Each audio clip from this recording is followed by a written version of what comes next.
welcome to the sixth episode of the Backlog Boat. As always, I am your captain, Roberto Gonzalez. To my left, we have the doctor. Hello, Stephanie. It's me. And further to the left, we have the navigator. Hi, I'm still here. Liking that energy. We've been gone a while. It's been a while, dude. Trying to run it back. All right. Let's get our sea legs back. I got to put my media voice on. My internet personality. I need to fucking reapply that shit. So what's the doctor been up to? Wait, are we starting off with just what we're doing or the other stuff? Yeah, anything other than media.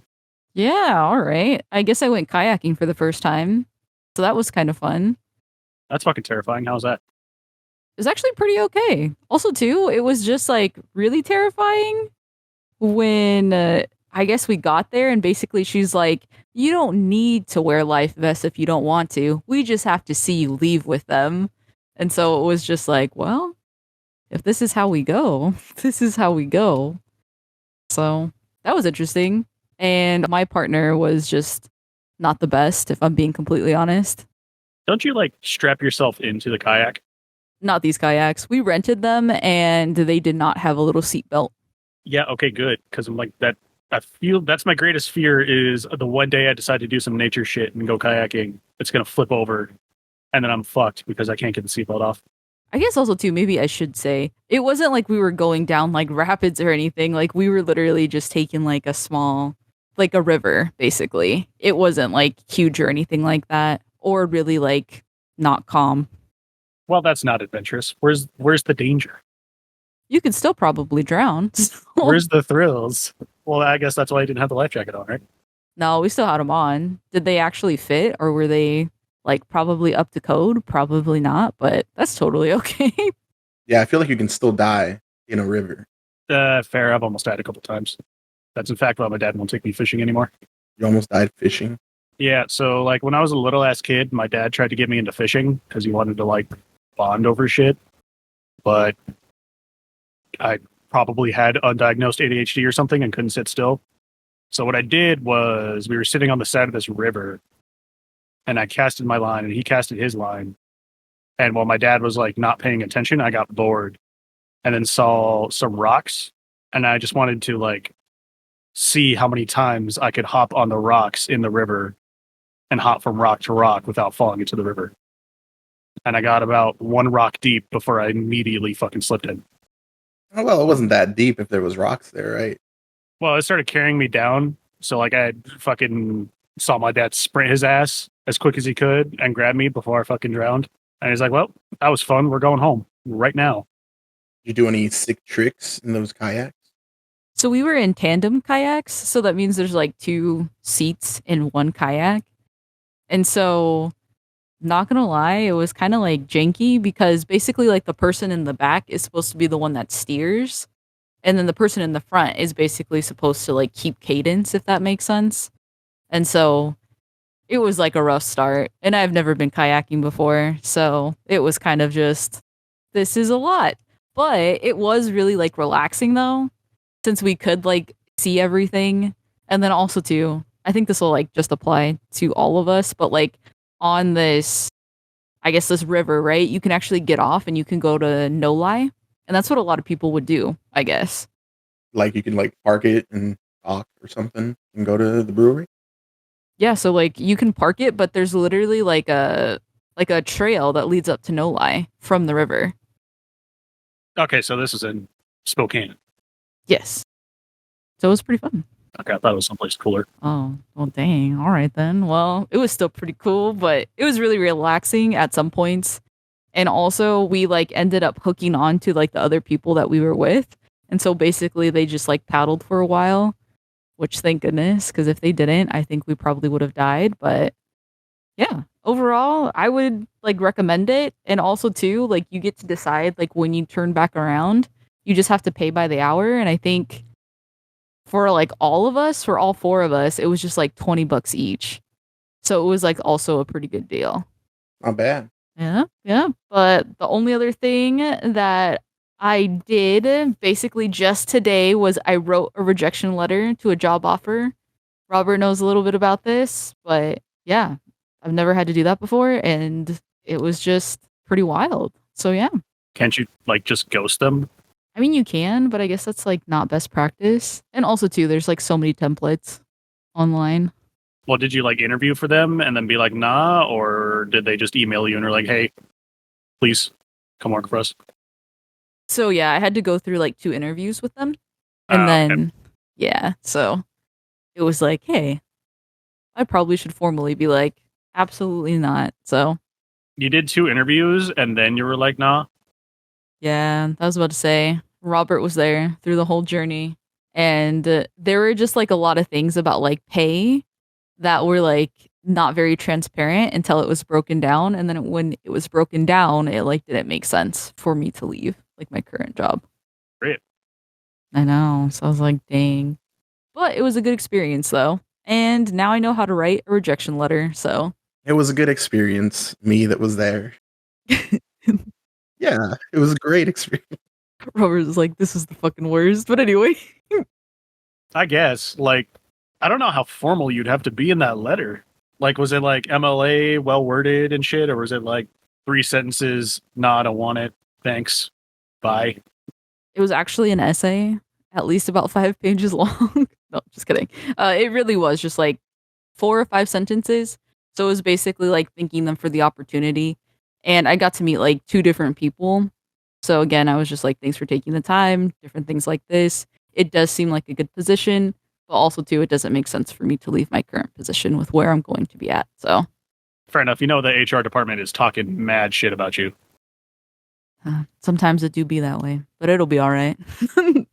Like, apparently, The important part is they're talking about you, Jake. I guess we're trying to hire like 6 people at work right now, and it's nothing but my boss complaining about not being able to fucking hire people. Because apparently, like at my company, he's got to get approval from like 4 different people before he can send out a job offer. But he's also not the one who writes it. It's like from HR. So it's like a 3-month long process. And, you know, if you're applying for multiple jobs, like there's a very good chance he found something else. Damn, how'd you get hired? That was the only place that would take me. Oh, like they didn't take forever to reach back to you? Oh, they did. It was like a month and a half, but everywhere else was just like, no, you're stupid. We don't want you. And I was like, thanks for letting me know at least. Was that written in an MLA or was that just how they phrased it? It was in an email. It was like, nah, your skills don't think they're up to par with the rest of our staff. And I was like, that's fair, but you could have said it nicer. Well, what have you been up to, Jake? I didn't do anything this month other than like media. Well, it's been 2 months, so. No, who gives a fuck about what happened last month? Played a lot of frisbee golf this month. I spent $50 on 2 frisbees and regret my life choices immediately. $50? Yeah, I didn't realize how fucking expensive like fucking disc golf discs were until I bought 2 of them. And I was like, God damn, I thought this was a cheap hobby. I was fucking wrong. Because they do have like kits and shit where you can get 3 of them for like 25 or $30. But my significant other and I had a day off. So I was like, okay, let's go play frisbee golf or whatever. But I didn't own any frisbees. And I didn't want to wait the 3 days or whatever it would take for them to show up in the mail. So I just went to Dick's and bought 2 frisbees. And yeah, they're like $25 a piece. And I was like, fuck me. And you're supposed to have a full set of 3. So, in about another, $100, I'll have 2 full sets. Because I could. Well, I mean, now you have the time to wait, don't you? Yeah, I could only afford a driver, bro. I still need to get a mid-range and a putter. And I wanted 2 sets, so I could indoctrinate my stupid friends into playing with me. Because I doubt no one else is going to be dumb enough to spend like $75 on fucking frisbees. White people. I don't know about that one. I doubt I could They get live in Spokane. fucking Hunter or Jonah to come play frisbee golf with me, but maybe Robert. I mean, I fuck with frisbee golf. I think it's fun. So yeah, if you buy it, No, it's actually super relaxing. you buy the discs, I'm in.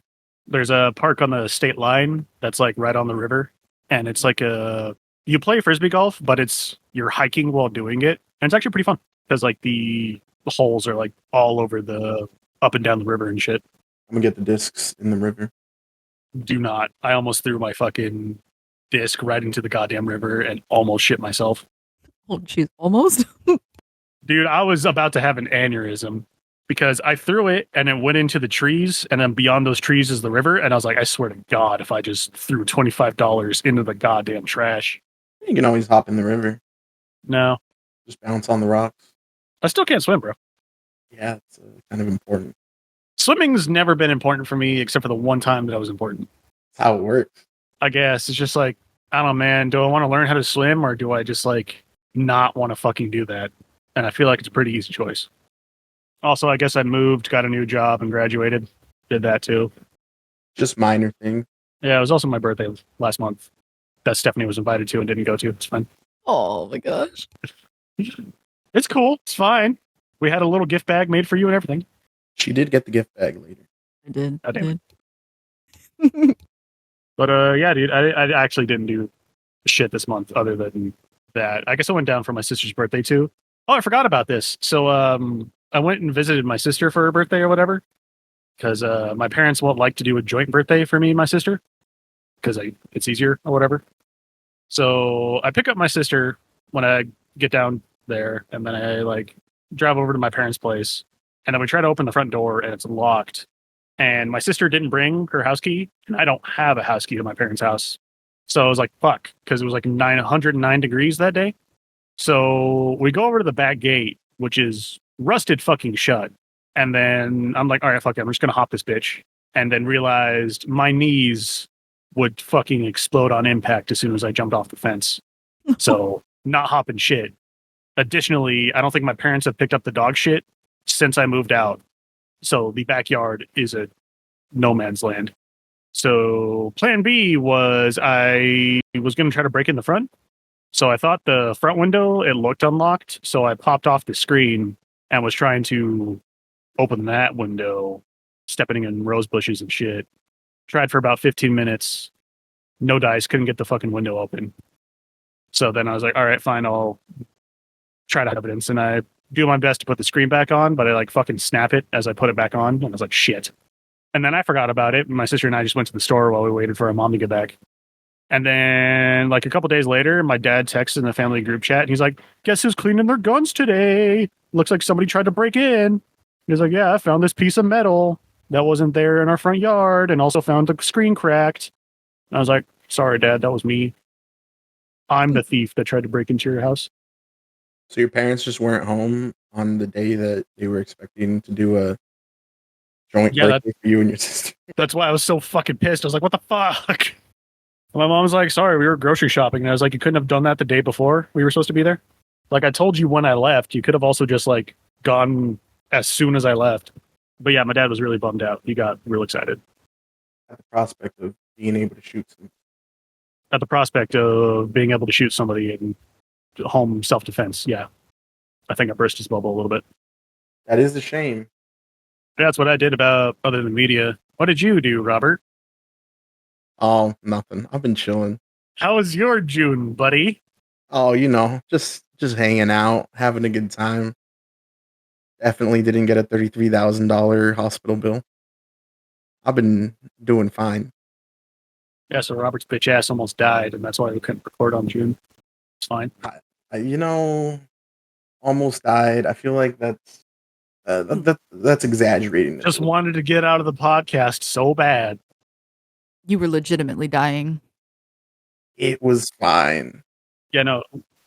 Like, I remember, like, talking to Robert in a Discord call, and he's like, yeah, bro, I'm super fucking sick. And I was like, I don't know, man. I don't know if you should be, like, drinking if you're still super fucking sick. And he's like, nah, man, it's fine. It's just a fever. It's just strep throat. We're good. And then, like, 2 days later, he snaps me from the fucking hospital, and I was like, this fucking guy. All right. See, that makes it sound like I went to the hospital because I was drinking, which is not what happened. I mean, you were there. You explain it. We don't really need to get into it. What's important is I'm here. We're here. It all worked out. I was able to throw Jake a Yu-Gi-Oh themed birthday where we played absolutely no Yu-Gi-Oh whatsoever. Yeah, I was fucking mauling. Whoa. I think we're missing a crucial point, Robert. I do remember there being a story that you had in the hospital 2 nurses with the biggest booties in the valley. Hold on. I didn't hear about this. Wait, so Jake? Tell me about that dog, bro. I did not say that whatsoever. How fat was that ass, dog? I don't. Could fit a cup on it. That's what he had said. I said no such words. Damn, bro, that shit was like end table status. And in fact, just to be clear, I think that if I was objectifying anyone, it was my male nurse. So, Bro, do you have that cake? you know, I actually couldn't tell because homie looked like firefighter. Like he was buff as fuck, redhead. He was wearing overalls. It was wild. So he had cake, is what you're trying to say. He looked like he came out of Grey's Anatomy. All right. So he had fucking cake. It was the biceps that did it for me. But you know, Robert, again, was getting 2 servings of cake, though. Just throwing that out there. I literally said one sentence. I was like, and the other nurse was like, "This big booty Latina." Like, and Stephanie's like, "Oh, like I literally spent like 20 minutes describing this man's physique, and then I was like, and the other nurse was a big booty Latina." So of course Stephanie was like, "I'm sorry, what?" To immediately clock that, like, yeah, I don't give a fuck about his biceps, his shoulders, or his fucking square jaw. Oh shit, her ass though. Tell me more. You know, a lot of drugs. Like I was very highly. Maybe it was a dream. I don't know. Yeah, like I was at Red Robin with my sister because she was helping me move into my new place, and we decided to grab dinner there because, like, obviously I didn't have any fucking groceries. And I snapped you like a picture of a Modelo, and I was like, "It's Modelo time." And then Robert sends me a snap of himself, like in the hospital bed, rigged up with a fucking ice pack on his head, and this man literally looked deflated. Like it looked like somebody popped him with a fucking pin, and he was like melting. Like he did not look good. This is very true. This is very true. Like the visual comedy that was that fucking photo. I wish I saved it, but also it's probably a bit disrespectful. It was fine. So instead, I'll just talk shit about it instead. It was fine. I was okay. Glad I have insurance. I'm glad you have insurance too, bro. Like fuck. American healthcare is a fucking joke. It is so insane. Yeah, now you know why I didn't want to go to the fucking doctor. Yeah, but that was just like wild. Like Yeah, I was about to say. we're talking a 2023 mid-sized SUV. Like that is crazy. Yeah, 33,000 is pretty fucking brutal. Like, I don't ever want to be in a hospital ever. Yeah, I think all I got to pay from that is like 3,000. Like I'm not sure. Damn, that is good insurance. Like fuck. Yeah. Like, that's so sad, but like, yeah, that's really good insurance for like a 2-week hospital stay. Anyways, just chilling, just having a good, relaxing month. Not really doing much.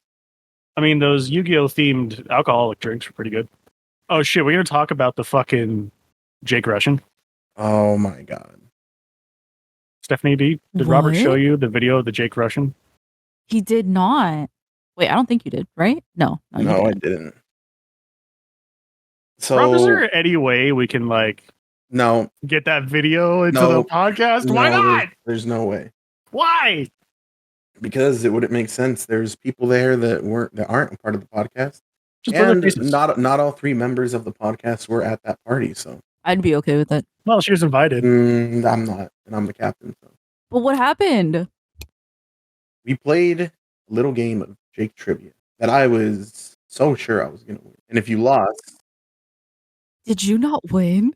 You had to take a penalty drink of Jake's, and of course, he chose Jake Russian, I guess. The infamous drink that I drank too much in high school. You were not in high school. Whatever, running start, same shit.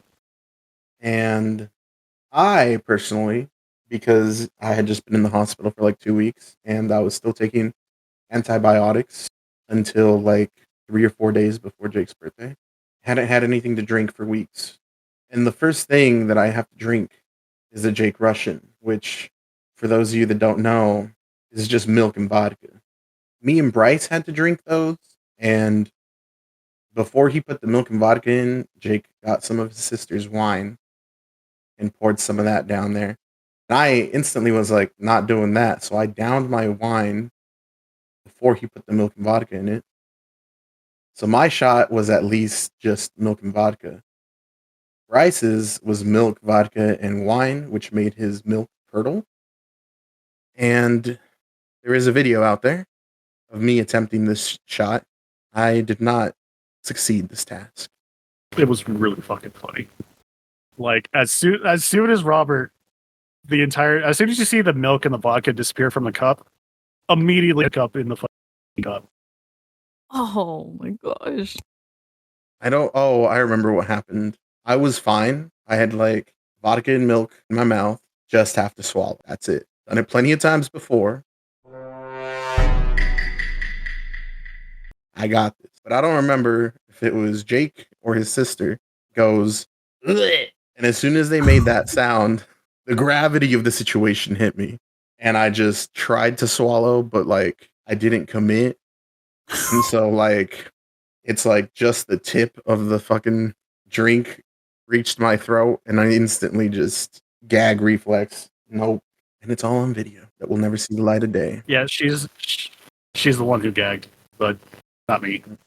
Okay. I mean, I guess you should have known me better, bro. You should have won Jake trivia. You should have just been better. All right. Stephanie, I just want you to know that for Jake trivia, one of the fucking questions was he put on theme music from the first season of League of Legends, and we had to guess what video game the music was from. Did anybody get that? No. The Champion Select theme from League of Legends Season 1 is fucking iconic, bro. I thought it was Risk. But then, like, I panicked and I couldn't remember the name Risk. So I don't even remember what the fuck I wrote down. I thought you would have had Pokemon Stadium in the bag, too. I should have. I don't know what I said. You really should have. There was a lot of questions that just were... They had nothing to do with Jake himself. I don't know what you're talking about, dude. Jake Trivia is about the things I like. And all the things on that list are, like, all the things that were in Jake Trivia this year were all shit I've done or talked about in 2023. I don't think you once mentioned the Champ Select music from the first season of League. We played League of Legends this year. Shut up. Yeah, but it's season 12, 13? 1, baby. Now it's like, yeah, I don't know what season we're on, bro. I'm fucking old. But you know, it was great because even though she wasn't there, Stephanie and I got Jake some gifts. We got him these cool RAM sticks, and Jake had a good time with those. Yeah. Upgraded his PC. No, I didn't. Jake broke his PC. I broke my PC. So, like, I was tired of not being able to run games because I only had 8 gigabytes of RAM. So I asked Robert for fucking RAM for my birthday, and Stephanie, you and Rob obliged. So, in an effort to upgrade my PC, I opened up my case, put it on the table, and in inserting the RAM, I punched my fucking graphics card and broke it. And then I realized that I had actually 16 gigs of RAM, but they never pushed in the second stick all the way. So I was only running on 8 gigs of RAM and didn't actually need the extra RAM anyway. So I was kind of fucking pissed that I broke my PC for no reason. I do not like fucking with hardware. It gives me anxiety, bro. It's one of the few things in this world that fucks me up. It's something you need to do all the time. No, it's not. I will just pay somebody else to do it from now on. Because obviously I can't even fucking install RAM. And so we had to play PlayStation games for that time, which means Jake played some Fortnite. I ain't talking about Fortnite. It's fine. It was a good time. It was fun. Obviously. I ain't fucking talking about Fortnite. Obviously, it was fun. Get the fuck out of here. He spent money on it.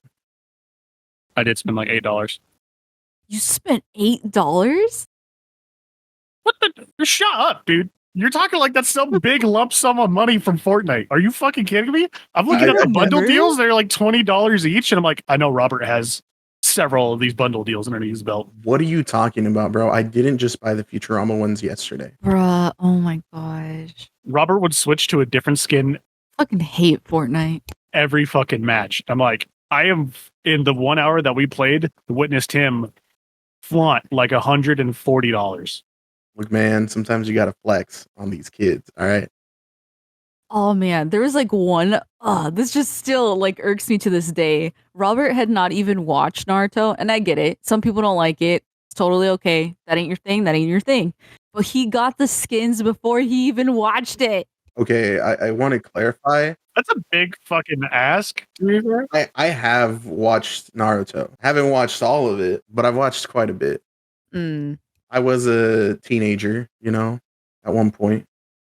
You saying this man wasn't allowed to buy the fucking Naruto Fortnite skin until he watched all 520 episodes of Naruto? I'm sorry, Jake. Do you not know what Robert did? What did he do? He is almost caught up with One Piece. So let me tell you, Naruto is absolutely nothing on this man. That's fair. You could just. It's easy to eat. It's hold on. It's easy to eat a meal when it's delicious. Okay, well, Naruto is delicious, all right? Just because you didn't give it enough time to marinate and develop, that ain't on me. I saw the best arc. All right. After Goat Lee, like what's next? What the? You're literally talking about like the first exams? Like what? The tuning exams? Hey. What tops that? You didn't even get to like Obito? You didn't even get to Naruto's parents? Like, goodness, you didn't even find out about Itachi, all of the things about him? Like, goodness gracious. Naruto has parents. I feel like I'm about to get put on blast here because when I gave Naruto its shot, the first mission they go on as a team? Yes. I finished that, and that was it. So that was about 13 episodes. Goodness gracious. Oh my god. I was like, okay, I get it. Yeah, okay. I ain't finishing this shit, but yeah, that's fine. There is just so much more to that anime, to that manga, but I digress. I mean, I did all the quests on Fortnite, so I feel like I get it, and I can like talk about it at length. Yeah, he did the tune-in exams. Yeah, you didn't even know he had parents. What? Because they're not in Fortnite. Wait, Yet. are they really not though? Are they not a skin? His parents? No, I don't think so. It's just What? You're gonna tell me the best fucking Hokage is not a skin? no. Oh my god. Isn't just like the main three? And I can say that with certainty because I know Naruto very well. Mm-hmm. I mean, I think it's animated well, and I think the soundtrack's good, but I ain't watching that shit. Yeah, the music's great. Like, the older I get, the more I value short shows. Like, do you honestly want to know why I love Cyberpunk Edge Runner so much? Because it was only fucking 10 episodes. Beautiful. Mwah. Chef's kiss. Should watch One Piece. I ain't watching One Piece. You can suck my dick. I might read One Piece if I'm real bored. I ain't watching One Piece. Naruto, though. Yeah, I thought the first 13 episodes are pretty okay. Oh my god.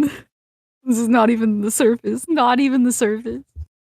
Stephanie, Robert only needs to watch an hour's worth of Moral Oral to finish that show, and he's not going to do it. There's no fucking way he's watching Naruto. Wait, why are you not going to finish it, Robert? It's not that I don't want to. It's just there's like a lot of. I've been playing Kingdom Hearts. There's like 6 10-minute episodes left, and that's too long. I'll get to them. Yeah. Speaking of which, what media did we consume, boys? Somebody else go first. Well, like I said, I've been playing Kingdom Hearts. Oh, good segue. Finally got around to it, and I guess finally isn't the right word because I've played them before. I've like dabbled a little when I was a kid, but didn't really get it, and only when I was at someone else's house. Jake made me play 2, which doesn't really make sense now. Why he wouldn't have just had me play 1? I think he really wanted me to see the sea salt ice cream or something. Kingdom Hearts 2 is one of my favorite games of all time, and I just wanted to share that experience. Okay. Well, what can I say? Or what were you gonna say? I was gonna say Kingdom Hearts 2 is up there with like Persona 4, bro. It's like on par.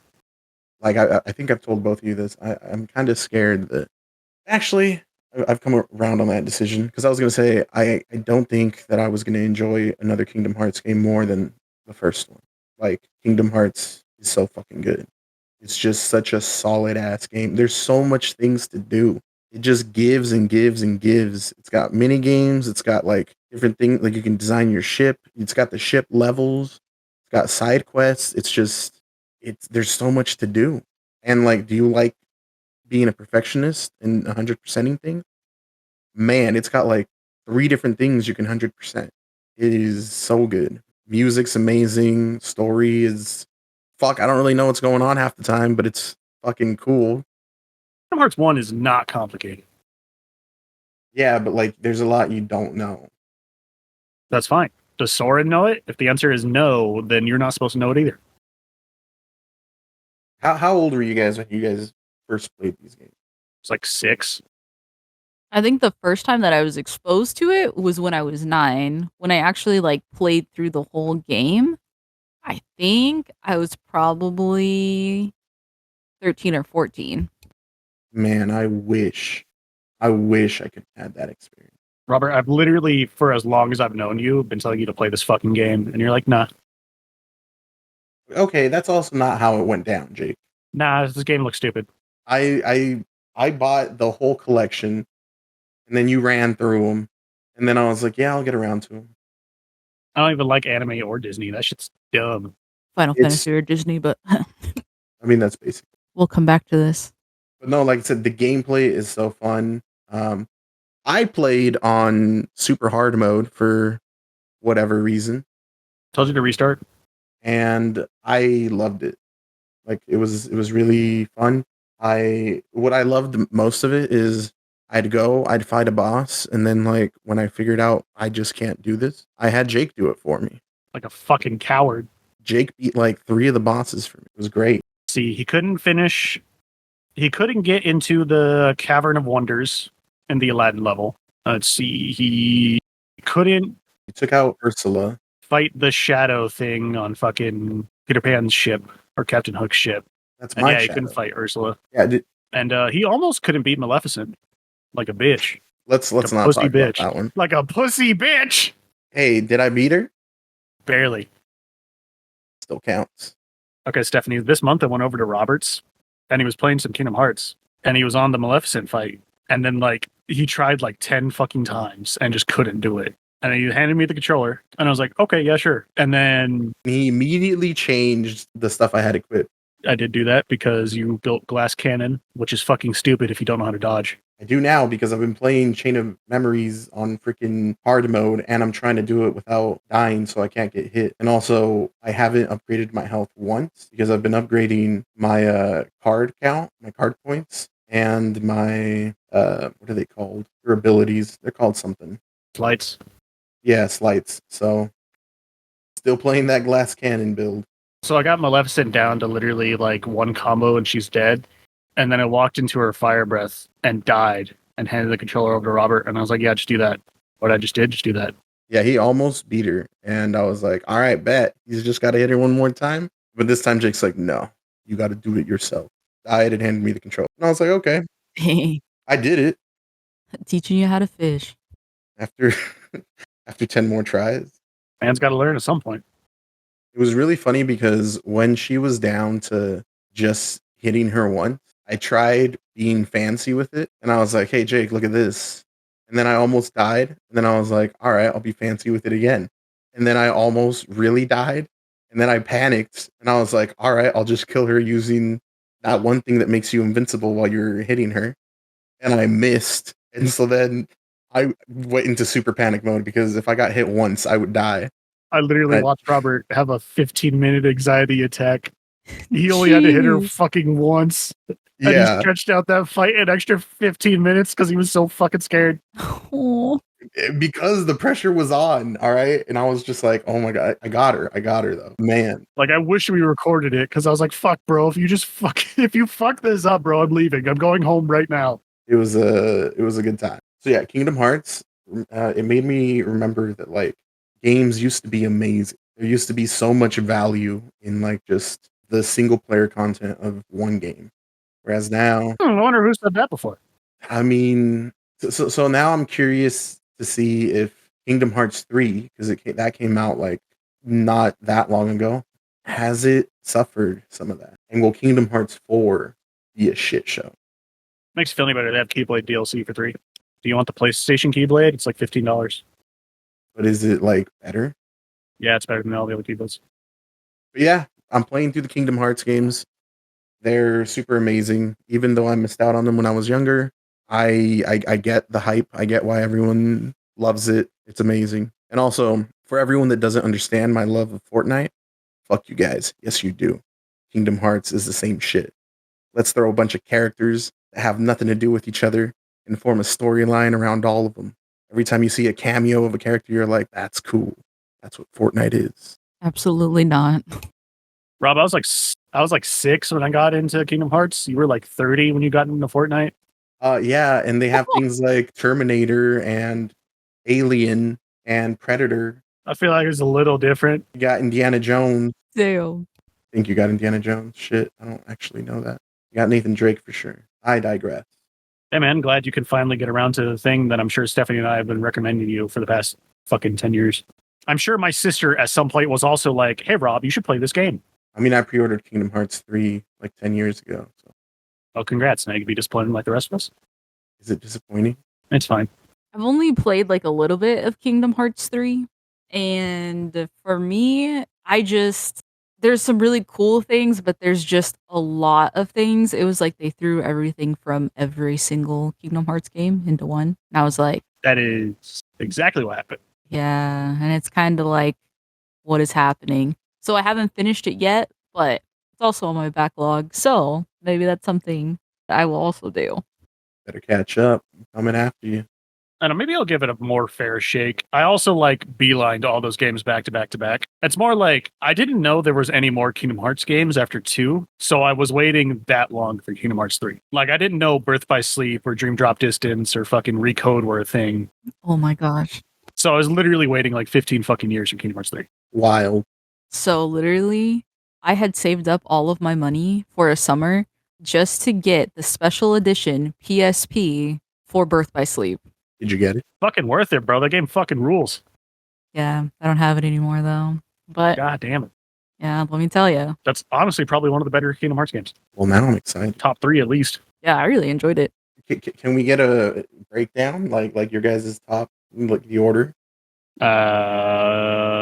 2, 1, Birth by Sleep. Those are your top 3. Yep. Ooh, I'm sorry. I would probably say 1.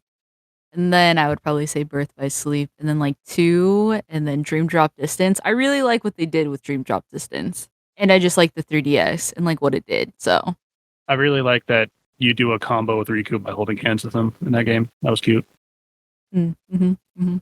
Also, actually, yeah, the Hunchback of Notre Dame level in that game was really fucking cool. Now that I think about it. So I got stuff to look forward to. No, they're all good. Like, I even like Chain of Memories, and that game's kind of a piece of shit, but I still liked it. I love Chain of Memories. Like, I really enjoy the building the decks, the using the combos. You know, I think it was just like the story because I was too stupid to understand what was happening. Because that entire game is about Organization 13 gaslighting Sora, but I didn't understand that, so I just felt like the game was gaslighting me. Damn. See, I'm not there yet. Like I know that Organization 13 is a thing, and I know that like they're fucking with me, but they need me, and that's about as far as I'm at. All right, Robert, you're about 15% of the way there. Well, that's what I played. So, what have y'all been playing? Stephanie, how many games did you play? I only played 1. Okay, I guess I'll go then. All right, so I saw Spooderman in June, and it got me in a mood. So Insomniac's Spider-Man, like I got really close to beating that fucking game. I don't know why I didn't finish it. Like looking at it now, I was literally 80% of the way done with that game, and I just never fucking did the last couple missions. So I decided to finally get back around to that because Across the Spider-Verse was pretty good and made me get in the mood for some Spider-Man based media. And shocker, I think this game is also pretty good. Like I forgot just how fun it was swinging around as Spider-Man. Like I don't like open world games because walking around is usually fucking boring and takes too much of my time. But if you make walking around your open world fun, boom, easy, problem solved. And yeah, you're fucking Spider-Man. Like you're parkouring and zipping and zopping all over the fucking place. Like I think I beat that game in like a weekend because of how much fun I was having with that game. And I nearly did all the side missions too. Like there's so much about this game that is just raw fun that it made me remember that Insomniac games fuck. Like Ratchet and Clank is a goddamn banger. Agreed. Ratchet and Clank's alright. You can suck my ass. The game rules. It ain't no Sly Cooper. That's Sucker Punch, buddy. Yeah, I'm not comparing the studio game. Fair enough. It's got that Batman Arkham Asylum combat, but like if it didn't suck, like I actually feel engaged with the Spider-Man combat because you're like you got to web dudes up when they're lined up against the right thing. You got to like use the environment when that works out for you. You got to time your fucking dodges and your fucking when you want to like pull a dude's gun out of his hand or like riot shield or throw back a grenade. Like this game's got a lot going on combat wise, and it's kind of fucking sick. Like you're doing some straight up Devil May Cry shit in this game. And I think that's another reason why I liked it so much. It's just the combat is so engaging that I didn't mind getting into fights constantly. Like zipping around is fun, fighting is fun. My biggest gripe with the game is these shitty non-super powered stealth missions can suck my fucking ass and get the fuck out of here. Like if they gave me the option to skip the Miles Morales missions and fucking Mary Jane missions, I would absolutely do that shit in a heartbeat. Did either of you two play Spider-Man? I know Rob played a little bit of it, but like, did y'all ever beat it? I haven't played it. It looks really cool though. Wow. That's why I stopped actually. I literally got to the first Mary Jane mission and I just got annoyed. They're really fucking bad. Like, yeah, the stealth missions aren't good or fun unless you're playing as Spider-Man. So like those missions are just a fucking drag. Yeah. But overall, I think the narrative's pretty good, which surprised me because, you know, I usually think Spider-Man media is stupid. What? Like what? Like the Sam Raimi movies are fucking terrible. Shut the fuck up. Holy What? shit. I grew up with those and they fucking Jesus sucked. Christ. I had all three of them on VHS and I didn't take them with me when I moved out because they fucking sucked. I'm not even going to get into this, but I was honestly more excited for Andrew Garfield than I was fucking Tobey Maguire. without those movies, Marvel wouldn't be what it is today. Which to be fair, Marvel isn't that good now.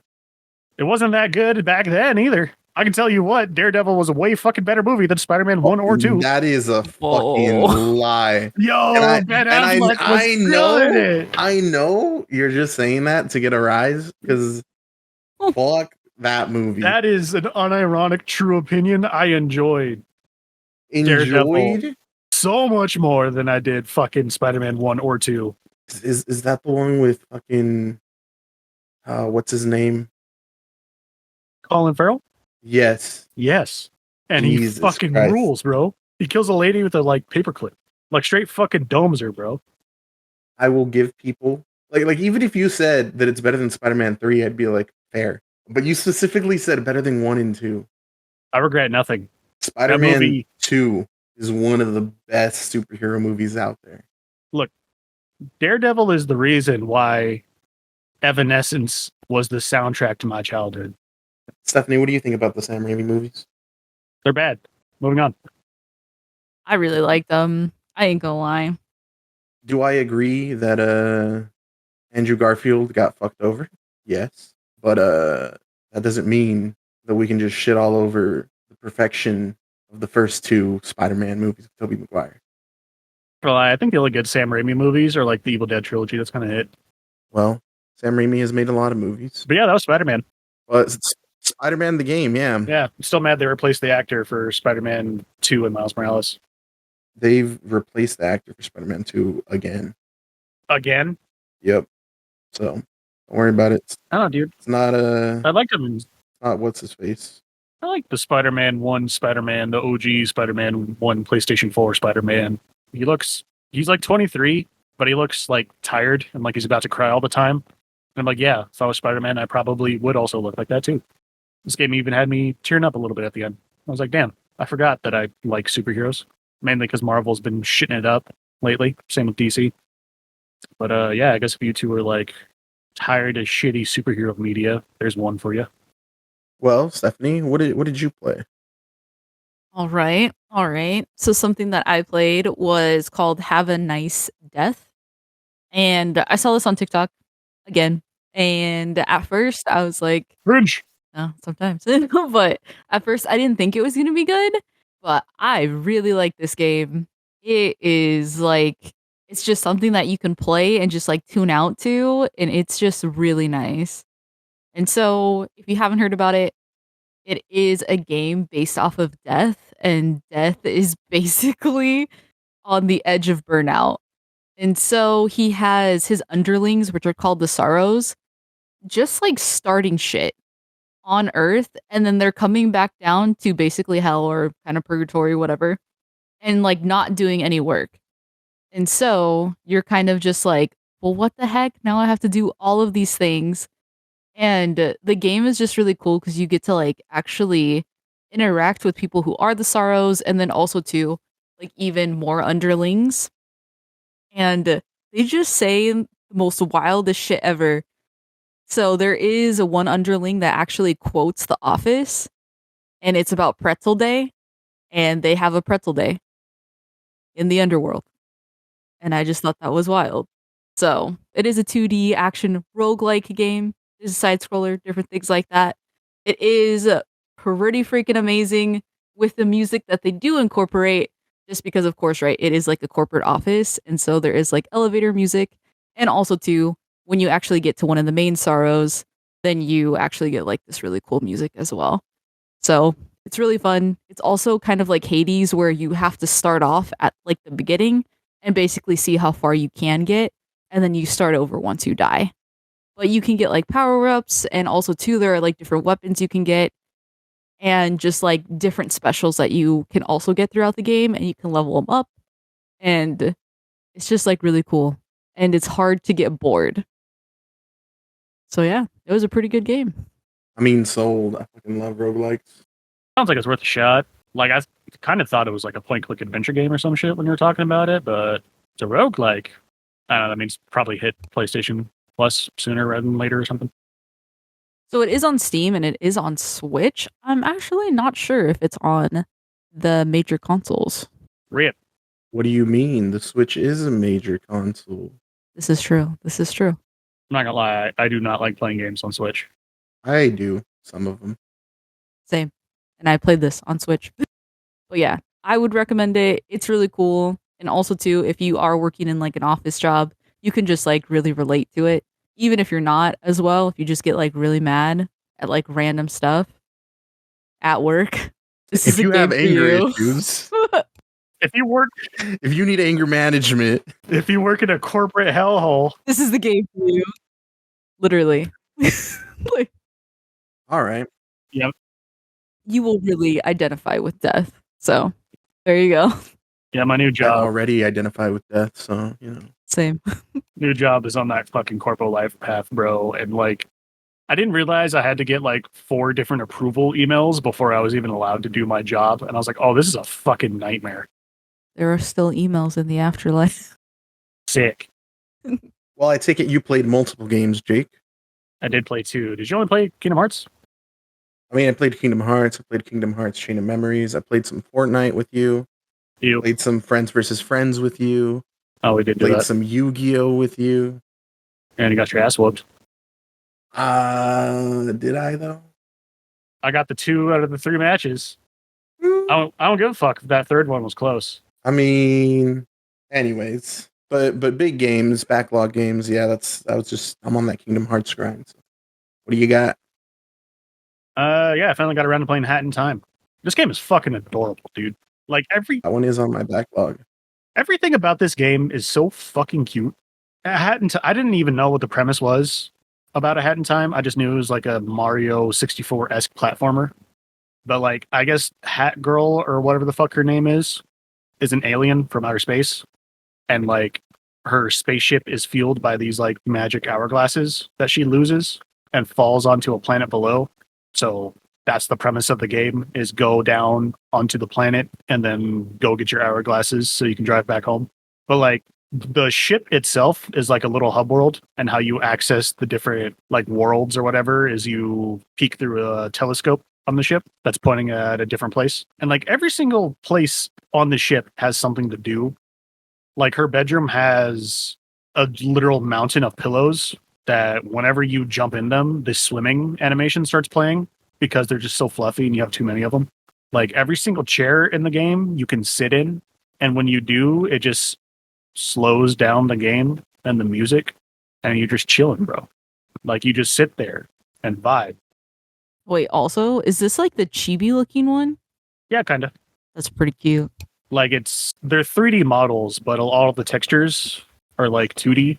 So like her face and shit is just 2D sprites on top of her 3D model. But yeah, it's basically just Mario 64, not gonna lie. But like good. You fucking look through a telescope, you go onto the planet. Each planet has different variations. So like if you're say on Mafia Island, there's like 5 or 6 different versions of Mafia Island because something different is going down and there's a different hourglass to get in each scenario, kind of like Mario 64. So like there's one where the mafia is just antagonizing this little girl and then you got to go save her. And then there's another sub level where the little girl retaliated and filled the entire island with lava. And then you got to go deal with that for your fucking little hourglass piece. I feel like those are wildly varied scenarios. No, this game's actually like really fucking dark. And that's why it's so funny. Like this game is absolutely fucked. Like there's a world that's like, it's basically just hell. Like it's the underworld. And the first thing that happens when you show up is the ruler is like, hey, if you don't sign a contract with me and let me take your soul, I'm just going to murder you. So here, sign this contract. And then you got to sign the contract. And now you're the fucking leader of hell's lackey for that entire level set. Like there's these little fire sprites who want nothing more than to just die. So you got to light a big enough bonfire that they'll like become one with the bonfire and burn to death. So they'll get out of like the leader's way. Jesus Christ. There's also nooses that like to talk to you. Like you'll be walking by one and then a dude will just be like, wow, I haven't seen a neck like yours in a long time. And you're like, oh, hey, bud. Yeah, I can't imagine nooses talking to you. There's also just like a vicious amount of like legitimate murder in this game. Nice. Like whenever This game is rated like T for teen, right? it's rated E. Oh, shit. Oh my god. Like whenever you're like hit a mafia dude with your umbrella, he like poofs and then turns into gems or whatever. And I was like, oh, that's cute, whatever. But like in world, these characters treat it like death. Like they actually acknowledge that people are dying. And I'm like, oh shit. Especially because there's like dudes who are just minding their own fucking business in Mafia Town. Like there's a dude who has an apartment and he's just like sitting on the edge of his balcony, just chilling. And you could push him off for no fucking reason. And I did, and he died, and I laughed until like the concept of death comes up later in the game. And I was like, oh shit, I murdered a lot of people. I just fucking killed them. Like later, someone's just like, oh, hey, you know, when people like poof into diamonds, they're just never going to come back. They're dead. Like there's people in the fucking final boss fight who are sacrificing themselves for you and they're dead. And I was like, oh shit. Like, yeah, they get hit and they fucking poof and then turn into gems. And I was like, oh shit. Like they say their final words and then do the thing and then they just fucking poof. And I was like, oh no, he's dead. He's gone. How long is this game? I mean, you could beeline it if you wanted to. I think I did like 90% of it. And this game's got a lot of shit going on. Like there's collectibles to find around each level. There's little like challenge levels, at least 3 in each level also. And then you don't need to collect all the hourglasses to beat the game. So, I mean, it can be pretty big if you want it to be. And the world variety is pretty nuts. Like Mafia Town is in like open world island town, not too unsimilar to like a Mario 64 level that's open and big. But then the second level is like a movie studio, and each level has you helping dudes film their movies. Like there's one of them that's like you're solving a murder mystery on a train. Ooh. And it's more of like a adventure puzzle game. Like as I said, the hell world or whatever has a level that is straight up a survival horror game, and I shit myself the first time that it happened. Like I didn't realize this game had fucking jump scares until it did. I was about to say Robert needs to play it.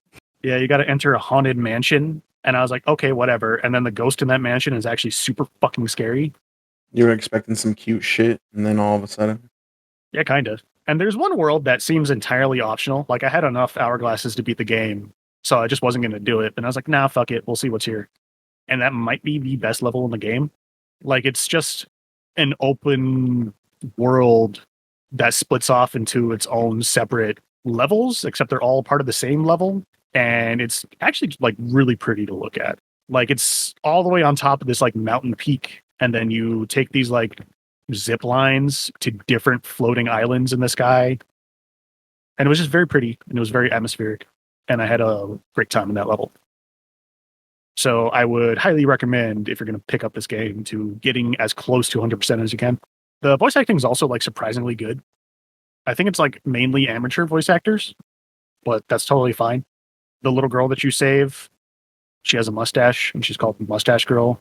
And she has like a Cockney British accent, which is pretty funny.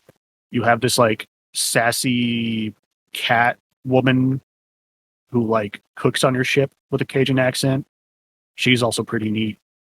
One of the film directors is like a like Scottish Tweety bird that yells at you all the time. He's pretty neat. He's my favorite, in fact. Like everything about this game is so good. I'm glad that I actually got around to playing this game. Sounds like a good time. No, it's just one of those games that's just fun. Like it's just raw, pure, distilled fun. Is it on PlayStation? Yeah, it's on PlayStation Plus right now. That's why I got around to playing it. I'll give it a shot. But yeah, man, Hat in Time. If you just like fun, if you like having a good time. I mean, I'm guessing that's about all the video games we got. Yeah, I was gonna say. Fuck y'all do for movies. Did you play another video game stuff or no? I did not. Stephanie, did I tell you that I had a fucking panic attack in June because of this fucking YouTube video I saw? Wait, is it the chair one? Yeah, dude. I literally watched it like in the morning before I was about to go to work. And it fucking gave me such bad anxiety that I literally took my computer chair and just threw it in the fucking dumpster before I left for work that day. What? No, okay, wait. So what happens in this video? It's just like, hey man, did you know if your chair, like office chair, is poorly constructed, it can result in it exploding into your asshole and killing you? I'm sorry. And like, I'm surrounded by shitty office chairs that look like they're falling apart at work. And I'm like, any single one of these is a fucking time bomb that's ready to go off at any moment. Robert, I was literally just telling you that I need to get a new office chair for my place. Oh my gosh. I know. Okay, check it out. So there's this lady who like got out of the shower and she was sitting in a stool in her room, blow drying her hair. And then the fucking stool exploded and shot into her vagina. The fucking explosion was so loud that her neighbors literally thought a bomb went off in her apartment. Jeez. Okay, wait. So when you say explode, like you mean It blows up because the piston that lets your computer chair go up and down is pressurized gas in a tube. sweet baby Jesus. Yeah, that makes sense. So if there's a crack in that tube and then there's too much pressure, it'll just fucking explode. Two, if there's a crack in the tube and the like gas inside is oxygen and not nitrogen like it should be, it explodes in a fiery combustion. Oh my god. Like, Three, even in a like well-constructed chair, sitting down in your chair too hard, too fast, if it's too old, can still result in the entire chair fucking exploding. I'm getting a new chair. Thank you. So yeah, don't ever buy anything on Temu, ever, straight up. Like if you buy a fucking office chair on Temu, you signed your fucking death warrant. Wait, do they have office chairs on? I'm They have 100% everything. sure they have office chairs in Temu. Because literally, there's like a documentary in China, or like this reality TV show, that they're just like, yeah, we're going to test products on the gray market, which just means like knockoff Chinese, like products of normal products that are also made in China, but like the knockoff versions don't have the same safety standards. And like the results are fucking harrowing. My gosh. So you're just saying when people were trying out these products, like no one's asshole was okay? Like everybody just blew up? I mean, somebody's probably fine, but if they're not, yeah, we'll never hear about it. Because, you know, they blew the fuck up.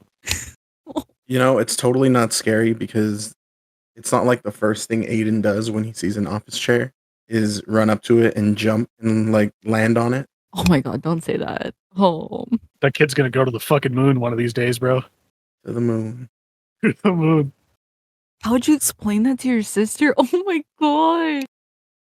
I feel like I don't know how you would explain something like that. Like a chair literally blew up. I don't know what to tell you. Yeah, they literally gave me the shittiest, oldest office chair in the office when I first started my job. So I pulled out like a fucking like plastic waiting room chair. Yeah, one of those school chairs. Yeah, and it was just destroying my fucking spine. And I was like, no, I'm not sitting in a fucking office chair. Is he just still your bosses? You're like, wait a minute. I stole somebody's at some point. Like, I found a newer chair in a cubicle, and I was like, I don't think I've ever seen this guy in the office before. Yoink, that's mine now. I think after this, I sent Jake this like $5,000 chair made out of like what looked like rubber bands. Yeah, like BDSM gear. Yeah, that you just sit in, and I was like, "Here you go, Jake. If these snap, the worst that'll happen is you'll fall on your ass." Oh my gosh.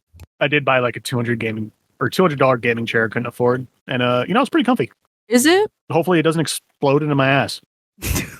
Well, would you say it was like worth it? I was talking about this with Robert. If I should get like an ergonomic one that you see in like offices, or if I should get a gaming chair.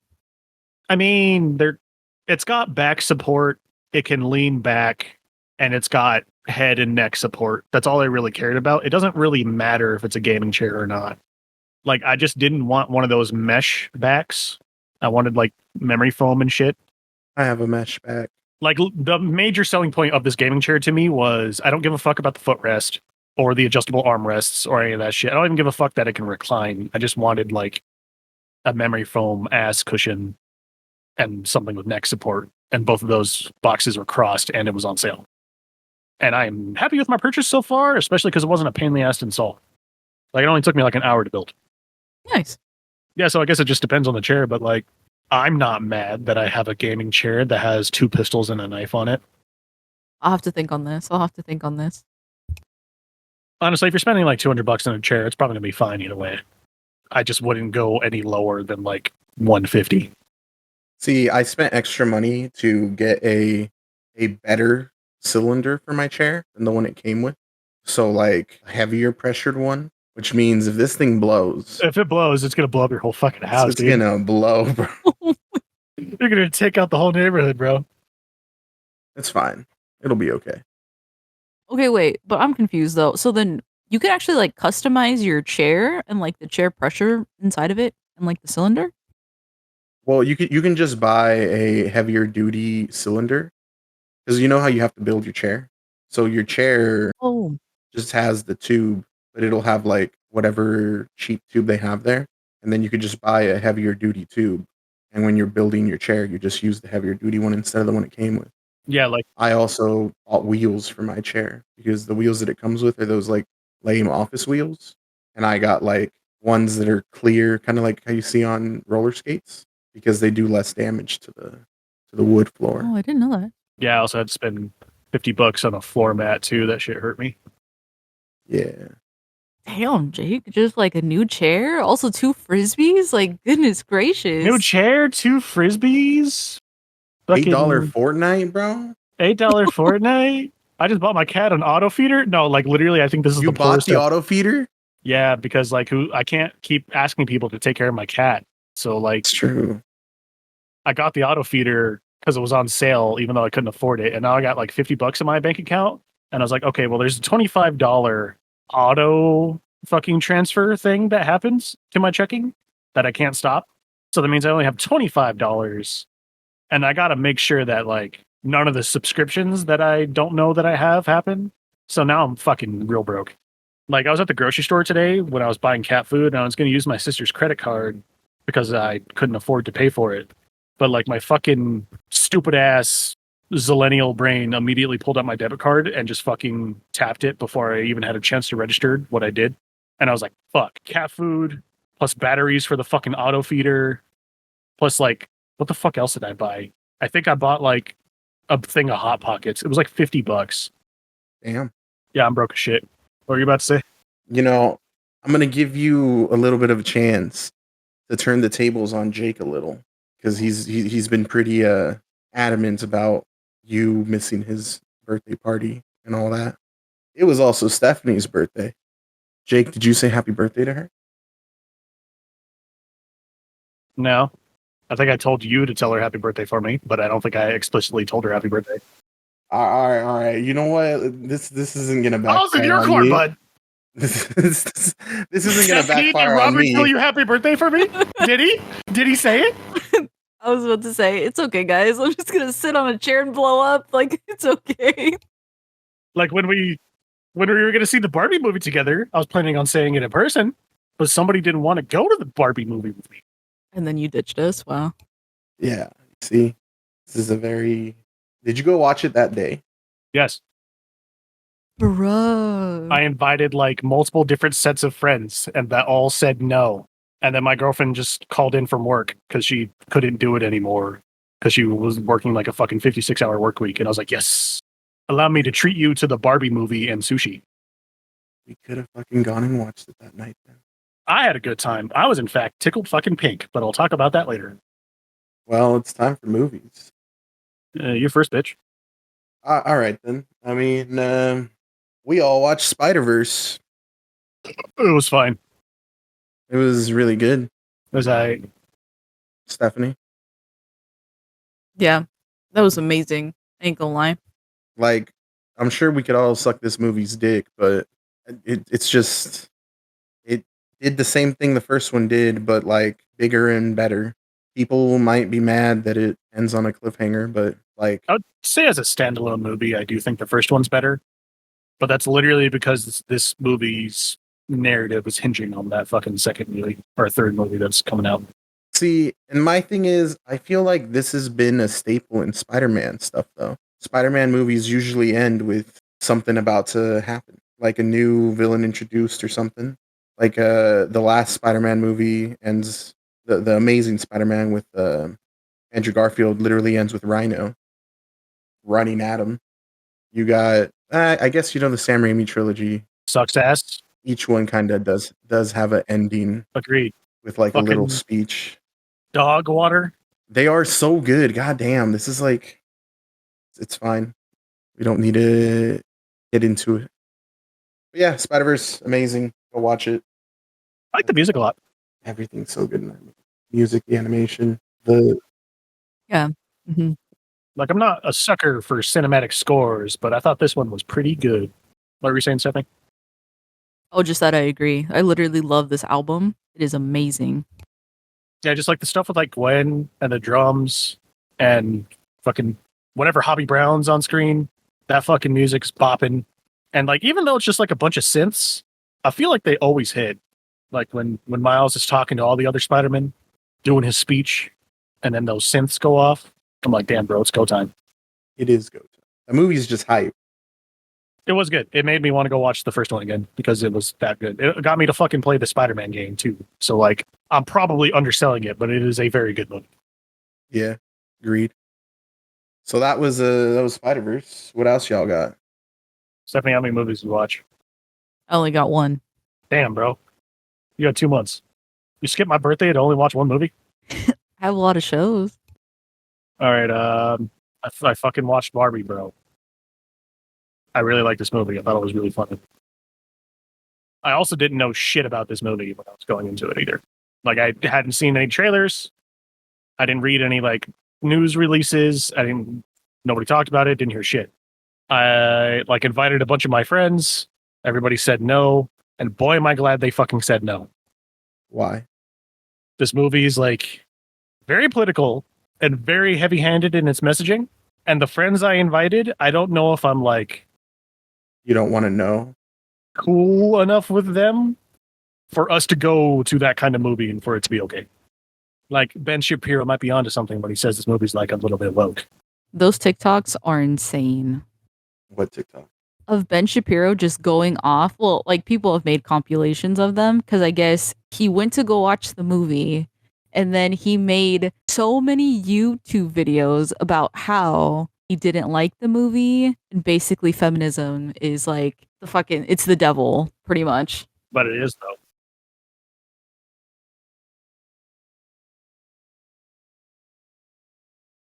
Damn. Additionally, this movie is not a kids movie like I originally thought it was. Like, if you are a child who went to go see this movie, I am sorry. There is nothing of value here for you. Like, this movie is for like, I would say like 13 plus, but honestly, I feel like the real value is like 30-year-olds. Well, none of us here are 30. Like late 20s and up. I know. I guess if you're younger, you could probably enjoy this movie, but like, this movie definitely is not for fucking kids. Like, I thought it was going to be like a kids movie that like adults could also enjoy, kind of like Puss in Boots or something. But that was most definitely not the fucking case. It's an adults movie for adults. Well, it's just like I didn't expect so much adult humor. Like, it fucking whiplashed me back to almost like that 2000s level era of comedies. Okay, Stephanie, you mentioned you've seen some scenes. Yes. Any thoughts? I would say that it is really interesting because I know that the idea of patriarchy gets brought up. And then also, too, I know that there's like an existential crisis kind of on both of the main characters' part. And so I think that's very interesting. It sounds like a great time.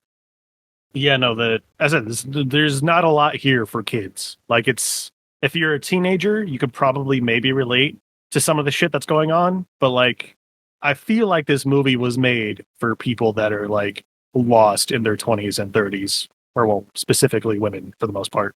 There's some social commentary on men that I do like. Oh, that I can't go into. Wait. I gotta say this one part though.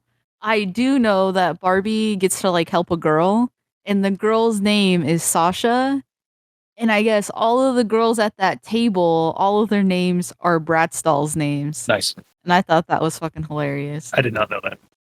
No, there's just like a lot of fucking weird jokes and references that like one of the first things that happens is a 2001 Space Odyssey reference. And I'm like, I only get this joke because I decided to see this movie that I thought was like shit like last year. Like, what kid is going to understand this reference and laugh at it? I'll say this as someone who hasn't watched the movie at all. I think it's really funny. I don't know if you guys like heard about this, but after this Barbie movie, Mattel is making like a shit ton of movies about their products. Like they want to make a Uno movie, they want to make a Polly Pocket movie, they want to make all these fucking movies. An Uno movie. And that sounds pretty lit.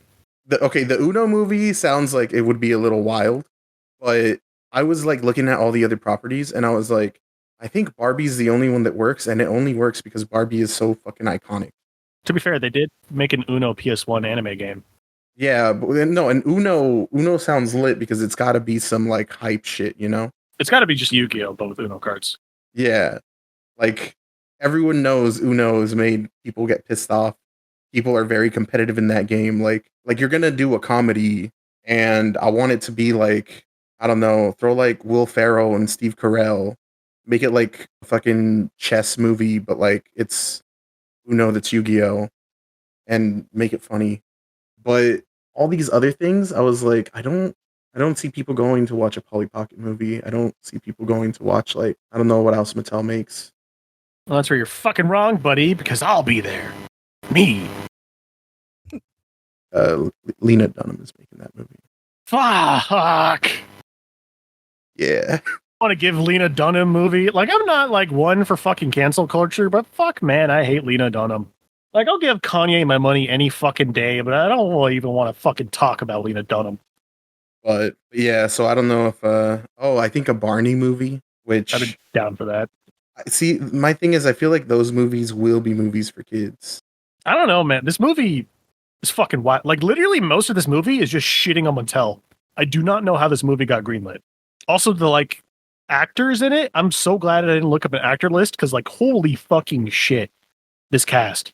Like the amount of times I popped off in the theater by myself, surrounded by teenagers who were looking at me weird because I'm going nuts over this fucking cast. It was a very embarrassing but elating experience. I know Michael Cera's in it. And I know, is it Will Ferrell? Yeah, I think it's Will Ferrell. Yeah, bro, just spoil it for the whole class. I mean, you've watched it. Stephanie's seen the trailers with me, so. I didn't know shit. I was fucking... You don't know shit. As soon as he shows up, I was going wild. You don't know shit because apparently you have not watched any of the things that I sent you. Yeah, if you send me a trailer for something I'm actually interested in, I just won't watch it. Okay, well. I'll just take that as okay, Robert's also interested in this thing. I mean, you watched the Fiona and Cake trailer that Stephanie sent me, so. Yeah, I was like mildly interested in it, which is why I watched the trailer. I wasn't like fully invested. Anywho, this movie looks expensive as fuck too. Like, goddamn, does this movie look fucking expensive? Like, all the sets in this movie are like, I don't know. There's just like a lot of colorful paint on everything, and the contrast makes everything look real nice. Like, yeah, I get they were going for that fucking plastic toy look, but like it fucking looks really good. The soundtrack though is really fucking good. Like, goddamn, the music in this fucking movie. Like everything about this movie is really neat to me, or not everything. I think it's a bit heavy-handed in its messaging, but the music's really good. I really like the acting, and the performances are very good. Really like the set designs, but like mainly this movie's really fucking funny, and that's what makes it stand out to me. Is the amount of times I was laughing while watching it. And I don't know if that's because it appealed to that fucking Jake sense of humor or not, but like, I just thought it was a very funny film. And I recommend the both of you do go see it. Just, make sure you know who you're taking to the film. Because as I said, if you were a child and your parents decided to take you to this movie, or like, you aren't even a little bit left leaning and you go see this movie, it might be a bit rough for you. So, like, let's say you went to watch this movie with your parents. Oh, hell no, dude. I was thinking about that in the theater and I was like, I'm so fucking glad like my parents are watching this movie. Like, holy shit, I would just get beat by my fucking dad in the theater. So, Stephanie, movie theater? Like, if I was like, or home? I don't know, just depends. Just go to like a day showing if you can. Like, mine was only popping because it was at night. But yeah, if I was like, hey, Dad, let's go watch the Barbie movie. Oh my, like, holy fuck, bro. The amount of lecturing I would get on the car ride home. Or even worse, the silent car ride home, the silent walk to the car, and the silent car ride home fucking gives me nightmares. But yeah, this is a Barbie movie, guys. I thought it was pretty good. What'd y'all watch? I only watched one movie, and it was The Secret World of Arrietty. It's a Studio Ghibli movie. It's also based off of a book, and surprisingly, I didn't think I was going to like it, but I liked it. It was pretty okay. Is it like kind of messed up? Yeah, but it's pretty all right. What's it about? Yeah, I was about to ask. I don't know shit about this book. So with this, so I guess in the book, it's kind of the same, and also too, right? A lot of Studio Ghibli movies are based off of books as well, and so in this book, movie thing, whatever, there are these like really tiny people, and they're called borrowers. And basically, we all have borrowers, which is weird. They're like small people that like basically like go into your like kitchen cabinets, they like go through your bathroom and they take the things that they need, and then they usually like live under your house. And so it's about a family of borrowers that live under a house. And also too, I guess there's like this sick boy that comes to live with his aunt. And one of the borrowers meets the like boy who's sick, and he's like trying to help him out. He's trying to give him a better house because I guess his mom knew that there were borrowers under the house, and so they basically like go on all of these different shenanigans. And also too, the borrowers almost die in like a wild turn of events. But it's a Studio Ghibli movie, so everything ends up okay in the end. You're like, shit gets really dark, and then like we just pull it back at the end. Most definitely. Get put on blast for thinking Studio Ghibli's overrated. I've only seen Yeah. I've only seen like 2 or 3 movies, but I thought all of them were bangers, except, and I'm gonna get put on blast for this probably. Is Grave of the Fireflies Studio Ghibli? Yes. Yeah, that movie wasn't all that. I like that movie. Technically, okay, so here's the wild part. So Miyazaki only worked on some of those films, which he's the one that created Studio Ghibli. So there are technically like movies that fall into it, but they're worked on by other people within the studio. So like you can tell. So it's not a Miyazaki movie, but it is the Studio Ghibli. Yes. Or I don't even know if it is a Studio Ghibli. But yeah, Miyazaki didn't work on that one. I liked it, but like I thought it was definitely overhyped. People were like, "So sad, you're gonna cry," and I was like, "I am broken as a human being." I am so sorry. I lied. I did watch another movie. Oh my god. Okay, wait. Sorry. Continue. Oh no, that's all I'm saying. Like it felt like you were about to defend these movies, and Jake said that he thinks they're overrated. So I think to a point, like Jake isn't wrong about them being overrated because, like, I feel like a lot of people put like Studio Ghibli movies as like a pinnacle of like things to watch that are like anime movies. when really there are like so many other really good anime movies that are out there, and so they do kind of get the hype. But To me, Studio Ghibli's like okay family movies. Like everybody likes the first Hoodwinked movie, but nobody's gonna say that's just the pinnacle of fucking animation. I have to ask you both this question: have you watched Porco Rosso? Nope. Nope. I'm telling you right now, both of you would probably really like that movie. What is that movie? It is another one of Miyazaki's films, but it's one of his earlier movies.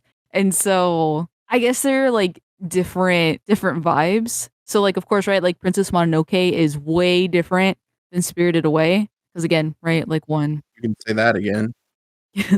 like one is like very gory and very like what is happening, and then the other one is like, oh, this is like a kid's movie.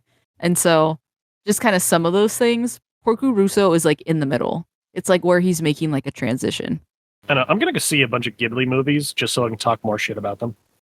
That's basically my quest. That's okay. I know we have a Ghibli mood like theater night over here in Spokane. I just got to hit up one of those at some point. Like I think, They're also all on Max. yeah, I think My Neighbor Totoro is a hot piece of shit. I don't remember Spirited Away, even though I watched it a bunch as a kid. Princess Mononoke is over fucking rated. I'm sorry. What? Overrated when it's an 11 out of 10, bro? Howl's Moving Castle was okay. I don't know. I mean, it's pretty. Like it looks good, The ambiance, the atmosphere. but it ain't no fucking red line. It doesn't have the hype of Redline, but it has the love in creating something. We'll come back to this. Because I do want to just talk about one more movie, and then I promise I will stop talking. But have you all heard? We do have more movies to talk about, unless you want to just get all yours out of the way in one go. Let me just get this out of the way in one go. All right. I promise. All right, go for it. Have you all heard of In This Corner of the World? I have not. Is that one of them fucking Chinese cartoons? It's like Grave of the Fireflies. It is about Hiroshima. God damn. Sick. I love those kind of movies. Except like it is way different than what I thought it was going to be. Like the main character is, I think she's like, oh geez, she's like 15 and she gets married off, which is like pretty normal, I guess, for that time period. And it's just like wild because you see how like normal life is until it's not. And I will be honest, like if you're feeling super depressed, this is actually the movie to watch. Okay. And so that's all I had to say about it. All right. Jake, you're up. I think I saw my movie of the year like this week. Okay. That's hype fucking praise. Yeah, so I looked at it and I was like, this looks like some Jake shit, but I'll wait on it. And then I waited on it, and then I had nothing to do Wednesday night, and then decided to fucking watch Nimona. Watch what? And this movie, Nimona. Oh, on Netflix? Yeah, this movie fucks. It fucks hard.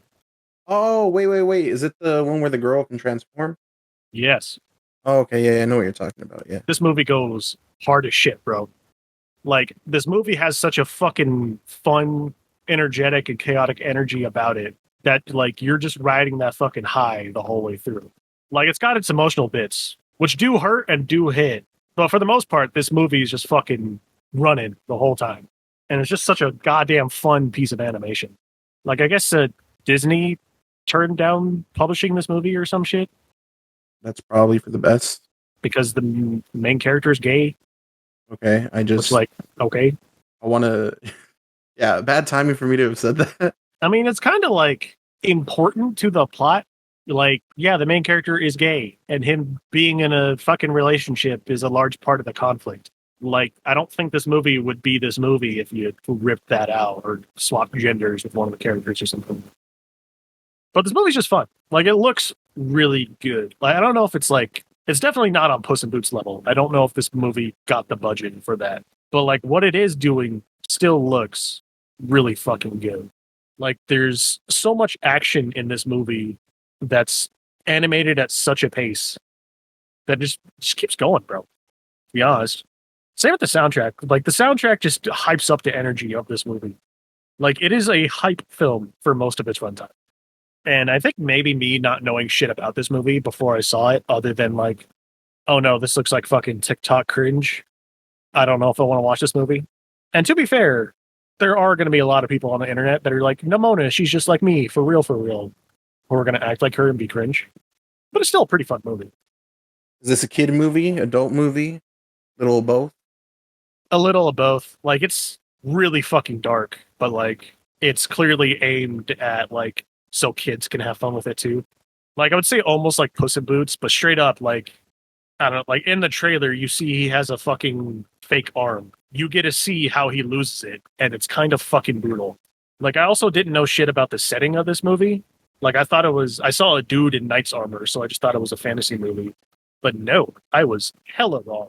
This movie's like fantasy cyberpunk dystopia, and it kind of rules. Okay. Like, you got fucking flying cars and fucking laser crossbows and like poster hell that has working holograms on it, all built with inside these like castle walls and fucking bricked streets and fucking medieval stalls set up all over the place. I'm like, wow, this setting is fucking lit. Like, it's just visually super interesting to look at. But I mean, I don't even know if I want to talk about the plot of this movie, because me not knowing anything about it, I was just like, damn. I mean, I'm pretty sold off of. Like, do you guys know shit about the plot of this movie? A little bit. I guess. Like, I'll dance around it, but it's like a movie about like loneliness and not fitting in. And I think it like really rides those themes all the way to the end in a fun and interesting way. Like, Nimona and Ballister are both social fucking outcasts that don't really fit in anywhere. And they make like a weirdly good duo, because like Nimona is just this weird angsty teenager that is an absolute fucking weirdo, and Ballister is this like adult ass man with adult ass responsibilities. Like, I guess that's the way the movie works so well, is because they play off each other. Like, Ballister is just so fucking good as the straight man, and Nimona is most definitely not that it almost feels like a buddy cop film. Okay. So yeah, Nimona, go check it out. This shit is like pleasantly surprised is a goddamn understatement. Like, as far as like my favorite animated movies go, like, this goes right up next to Redline. Damn. Okay. Like, I'm down to watch this fucking movie whenever, wherever, with whoever. Like, it's just such a fucking goddamn fun movie. So fucking good. Chocolat would put it. It's like a reverse Holocaust.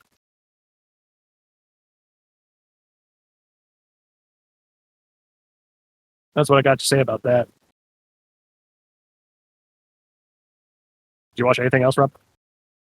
I did. I'm just still letting reverse Holocaust process. Good time, dude. That's two words that are next to each other.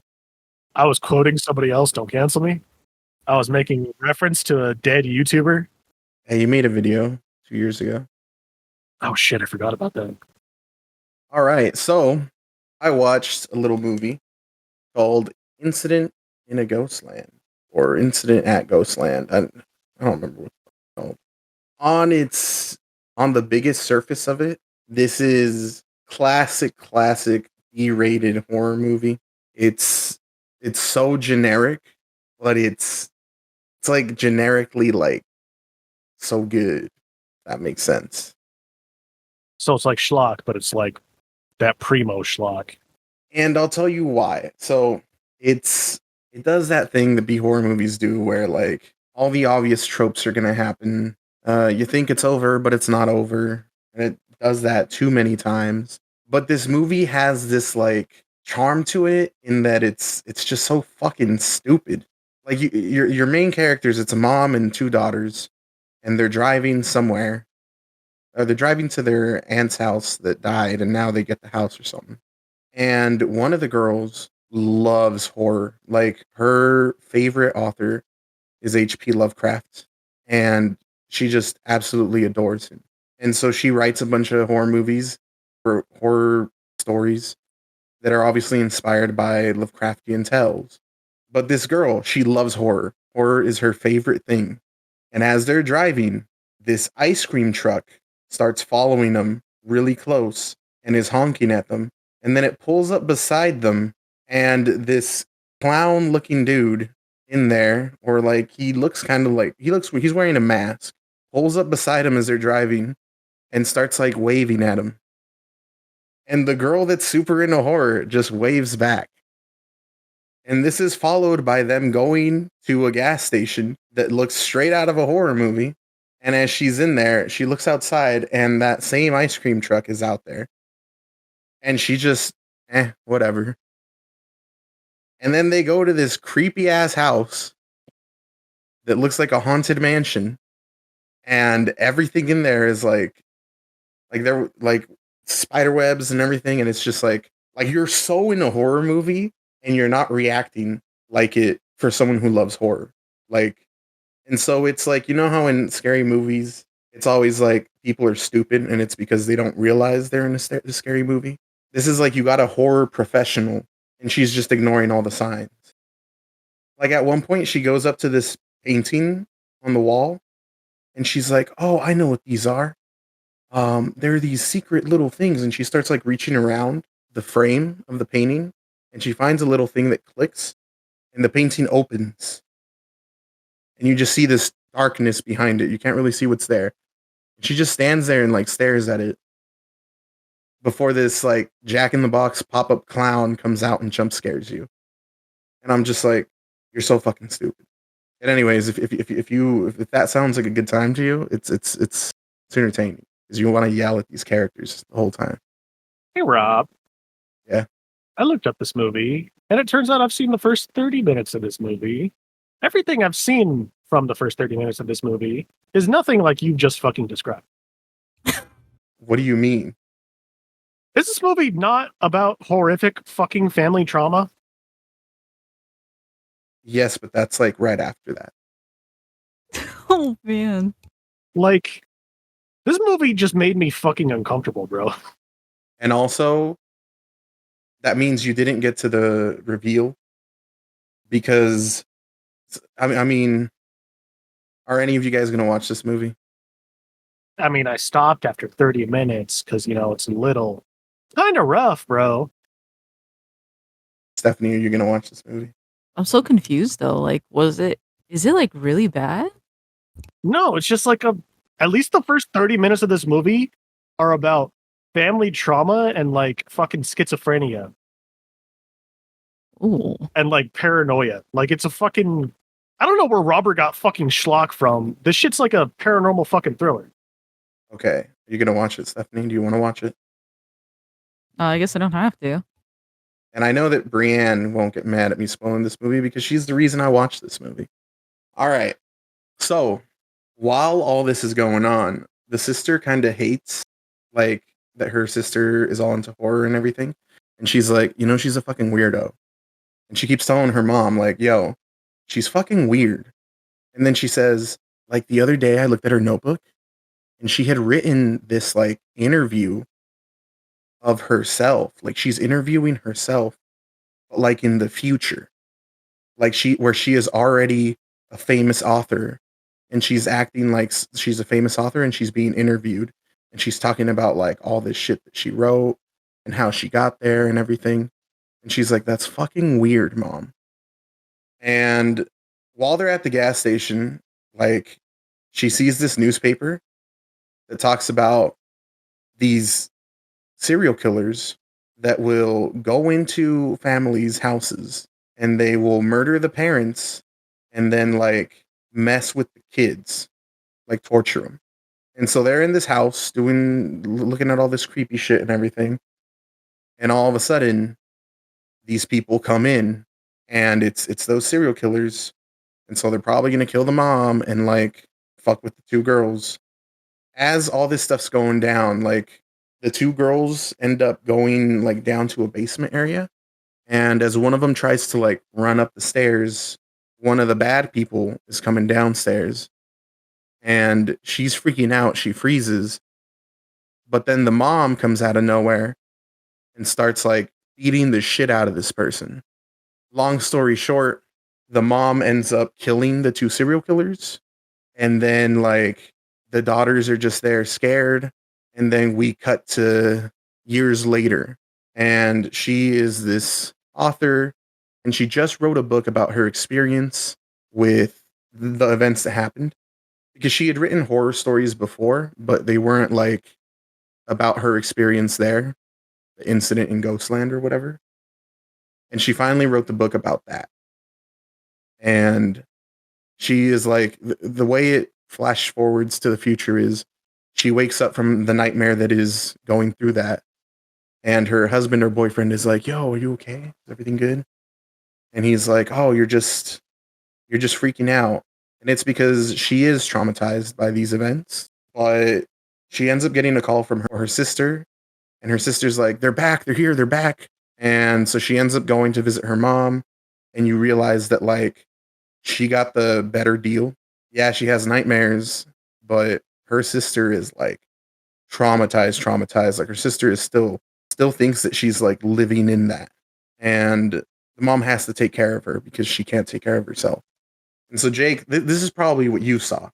This is about where I stopped. Okay. The moment she woke up from her nightmare and was in the future, I texted Brienne, oh, I get it. She's still in the house and she's perceiving this future, but they're still stuck in the house as little girls, aren't they? The mom didn't actually kill them because I've seen a lot of these B-rated horror movies, so I kind of know how these go. And I was right. It's still in the moment. They're still kids. The mom fucking eats shit, and then it's these dudes terrorizing them. Sounds like some good schlock, buddy. I'm saying the beginning was. Like, I was literally just so pissed because I was like, how do you not, like, see these things? But then you get, like, this reveal, you know, and it's like, oh, and they're still stuck there, and it's like, are they going to get away? Are they not? Like, what's going to happen? And I was like, all right, this movie wasn't the worst. Let's see how much time is left. There was still like an hour left of this movie. And I was like, how is there another hour left of this movie? And it's just them trying to escape. And then I'm not going to get into a lot more. There is a scene, Jake, that you didn't get to. It is very disturbing. It's like, I'll just say that it's really gross. But then this movie should have ended like 5 fucking times. You get to an ending, and I'm like, oh, okay, movie's over. Nope, still got another half hour. And then it's like, oh, okay, this is a good ending. Nope, fake out ending. All right, this is a good ending. No, fake out ending. Hell, H.P. Lovecraft makes an appearance at one point. This movie is wild. Yeah, I guess I fucking should have given it the extra fucking 2 hours or whatever. It was also like a long fucking movie, too. It is. And Brienne and I actually think it ends differently. I think the movie actually ended. Brienne thinks that the last ending was also a fake out, which would make it even more ridiculous. But That just sounds like a good schlocky time, bro. Watch it with your parents. You know, invite the homies around, have a beer.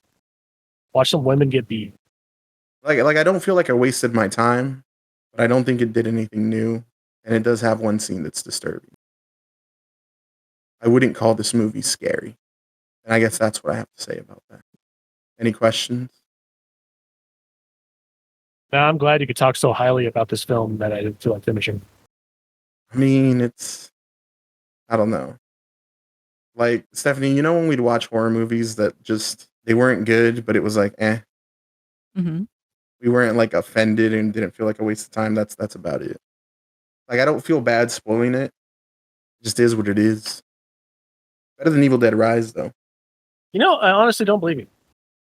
I believe you. Yeah, like, Gotta watch this fucking movie out of spite and like it. Swear to God. you might.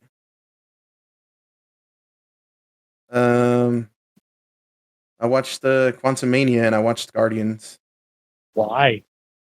Oh, well, Guardians is probably good. But why did you watch fucking Ant-Man? I told you the movie was shit. Yeah, but like, I told you in like the second episode that the movie was shit. no, I know, but like, I really liked the villain. And then I mean, he was the best part of that movie too, but he kind of, Until they ruin it, yeah. it made me, it did kill the character a little for me because in Loki, you meet one specific version of him and he's fucking dope. And you're led to believe that all versions of him are dope. And then I watched that movie and I was like, oh, this dude kind of sucks, but that's fine because whatever. And then in that end credit scene where you see like the whole stadium of them, it just really felt like this is what Marvel is, you know? I used to like their movies and I thought they were really dope, so I expected the rest of them to be dope. Then you walk out into a stadium full of Marvel movies and it's like you just diluted this cool thing. Well, if you really like Kang, it's a good thing that Jonathan Majors didn't get caught beating his wife. Oh, shit. No. What happened? Yeah. We were so close. All you had to do was just not beat your wife. Was it his wife or his girlfriend? I don't know. I think it was his girlfriend. I watched Guardians 3 as well. I think you watched that one too, right, Stephanie? I did. I liked it. I like the Rocket Raccoon stuff. The music was good. I think the Gamora stuff in the other movies really kind of fucked with this movie. Like this movie was probably going to be something else, but it's still good. It's the best Marvel movie that's come out in a while. It's not really a high bar, but What you think about it, Stephanie? I thought it was really good too. There's a lot of really cute things in this movie. And Stephanie, I watched this with little Aiden, and so he was really liking the cute things. So you can imagine just how Aiden reacted to certain things. Oh my gosh. At first I was like, wait, what do you mean? Honestly though, it's kind of quite terrifying. The fucking rabbit spider, like, I don't know, man. But it's still cute. kids got to learn at some point. I mean, that's what Bluey's for. I don't think Wait. Bluey turns into a fucking John Carpenter abomination, though. Okay, but before we get into spoilers, I will refrain from saying anything else. Guardians was alright. Ant-Man fucking sucked. Not excited for the future of Marvel. Probably watch Loki season 2 though. Yeah, I haven't been excited for Marvel in a long time. If you ever want to I thought the thought what? I was gonna say I thought the multiple possibilities part of Ant-Man was cool, but that was basically it. Ant-Man really was It was a real fucking poo-poo movie. So that was movies, guys. We did it. We all watched movies. I'm sure we probably watched other movies, Stephanie, and we just don't remember, but I guess that means they weren't important. That's what I'm saying. At least we can all recommend Ant-Man. I fucking forgot there was the second Ant-Man. I thought that was the second Ant-Man. No, the second Ant-Man's better than the third one God damn. because it's got that one actor. Pretty sure the third one has Charlize Theron in it too. No, I meant like Michael Pena. Oh. He carries those movies. He's more like a weird Scientologist now. He is, but it's fine. Nope, kill your heroes, buddy. Anyway, TV shows. Looks like you and me have a lot of TV shows, Stephanie, and Jake has one. Yeah, I'm gonna go take a piss and grab another beer, and then I'll just fucking buckle in. Stefania. Yes. Oh wait, hold on. I talk. What? Okay, it's because my mic. I need a new headset. So if I move it even slightly, I lose hearing. Oh, that makes sense. I don't want to jinx it, but we're getting through Don't it. say anything. Don't say anything. All right. I was like, I still have to go to Spokane tomorrow. Oh snap! Crackle Pop, Rice Krispies. But also, I'm thinking, I'm not going to talk about Zom 100. So, All right, that's fine. Yeah. and then The Simpsons, it's literally just going to be like, yeah, it was just nice. It was like a sense of nostalgia where I was like, I miss doing this. I should probably do this more. Yeah, I still watch all the Halloween things every year, but then There's so many of them. no, I know that's what I'm saying. I don't mean I watch them all. I mean like I watch each new one that comes out. But it's just new Simpsons isn't the same. Wait, what? New Simpsons isn't the same. Oh, I had only like watched the old ones. I think like because there used to be a thing where you could like randomize them, but basically I just did the randomization. Mm. So I think the furthest I had got was like season 12. Yeah, which is Like, goodness gracious, there are like just so many nice moments in that fucking show. It's just like bananas, and there are like wild parts of that show too. But Does that get far enough into why there's no pictures of Maggie? Or no? Oh, that's good. Wait, do you not know? No, I do know. I'm saying, did Oh, you get that far? I was about to say, so I jumped around, but I already know what episode that is. So yeah, Yeah. I've seen it. Yeah. Mm-hmm. Decided to grab a water instead. You got a water instead, Jake? I did. You don't want to have any more hot takes? I'm the spiciest while sober, Robert. I am limiting myself. Oh, okay. Let's see.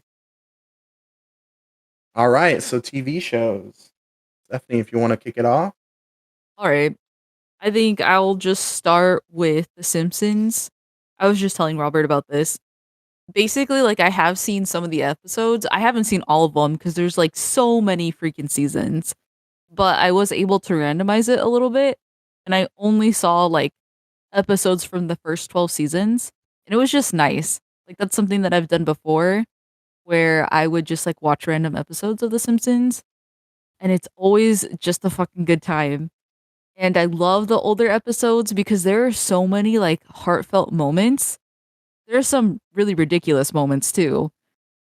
But it's just like, oh my gosh, like this is just freaking golden. And it's just so wild the things that they allowed on TV in the 90s. Like it is a different ball game, but it's always something that I like doing and I'm glad that I did it again. We can always recommend The Simpsons on. But who's next? Still don't have strong feelings about The Simpsons. Yeah. That's so wild to me. I watched the movie a lot, but I thought the show was kind of boring. I feel like you'd appreciate it more now. As an adult, yeah, probably. I don't think I got any of the jokes as a child. I watched a shit ton of Futurama as a kid too, and I don't think I got any of those jokes either. I just thought space was cooler than So really solid. a place that looks like my neighborhood.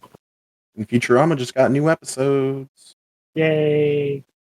But all right, I mean, since you threw one out there, I'll throw one out there. I've been recommending this show for years. The Bear. It's really fucking good. It's short. It's therapy. Just go watch it.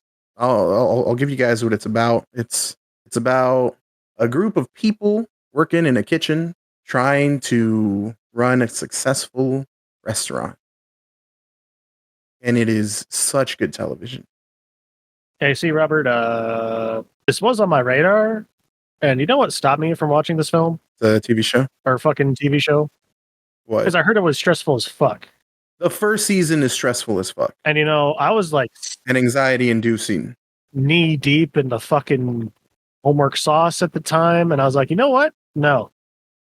I'm not doing this. Not right now. I'll say this. The first season, stressful as fuck, anxiety through the roof. And then it ends so nicely. This show didn't even need a second season. It could have just had a one season run and like just hit a home run. Perfect. Don't ever need to touch it again. It's just perfect time capsule. And then season 2 dropped.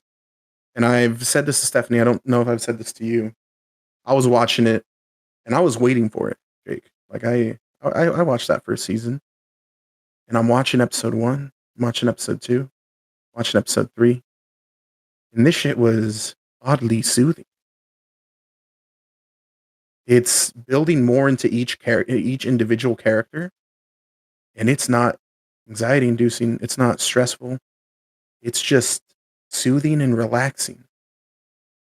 Watched episode 4, watched episode 5, soothing and relaxing. And then you get episode 6, and it's a 1-hour episode, whereas all the other ones were 30 minutes. And it's like they saved all of the anxiety and stress of all those other episodes and just crammed it into 1 hour that is probably one of the best television episodes I've seen in my entire life. Like, if we're ranking individual episodes, I'm talking like some of the highest rated Breaking Bad episodes. This is up there. It is so good. The cast is insane. They did this thing where in season 1, you meet a character through a flashback, and because it's, just one episode, they got like a higher profile actor, and it was kind of cool. So this episode is also a flashback episode, and I thought, oh, maybe we'll get another cool high profile actor because they did that in the first season. They did that with the entire cast in that episode. It's fucking amazing, and it's truly a piece of art. and then the show keeps going, and boy, is there some catharsis. If you want to feel a bunch of emotions while watching some straight art, this is the show for you. And I didn't understand. I like while I'm watching it, I couldn't really relate it to something else, like to show people what kind of level of show this is, like why it's such a higher quality. And the only thing I could think of is like Atlanta. And these are two wildly different shows. So I was like, why am I making that connection? And it's because they're directed by the same guy that directed Atlanta and a lot of Donald Glover, Childish Gambino's music videos. You know, Hiro Murai. He does the bear. So visually, you like the way Atlanta looks. You'll like the way the bear looks. It's a fucking masterpiece. Go watch it. All right, I'll put it on the log. Get back to you in like a year or 5.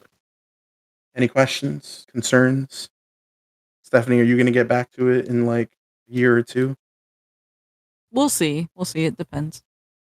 See, like, if you want me to watch it this year, bro, like, I can. I would be very interested in hearing your opinion on it, but watch it when you have the time to.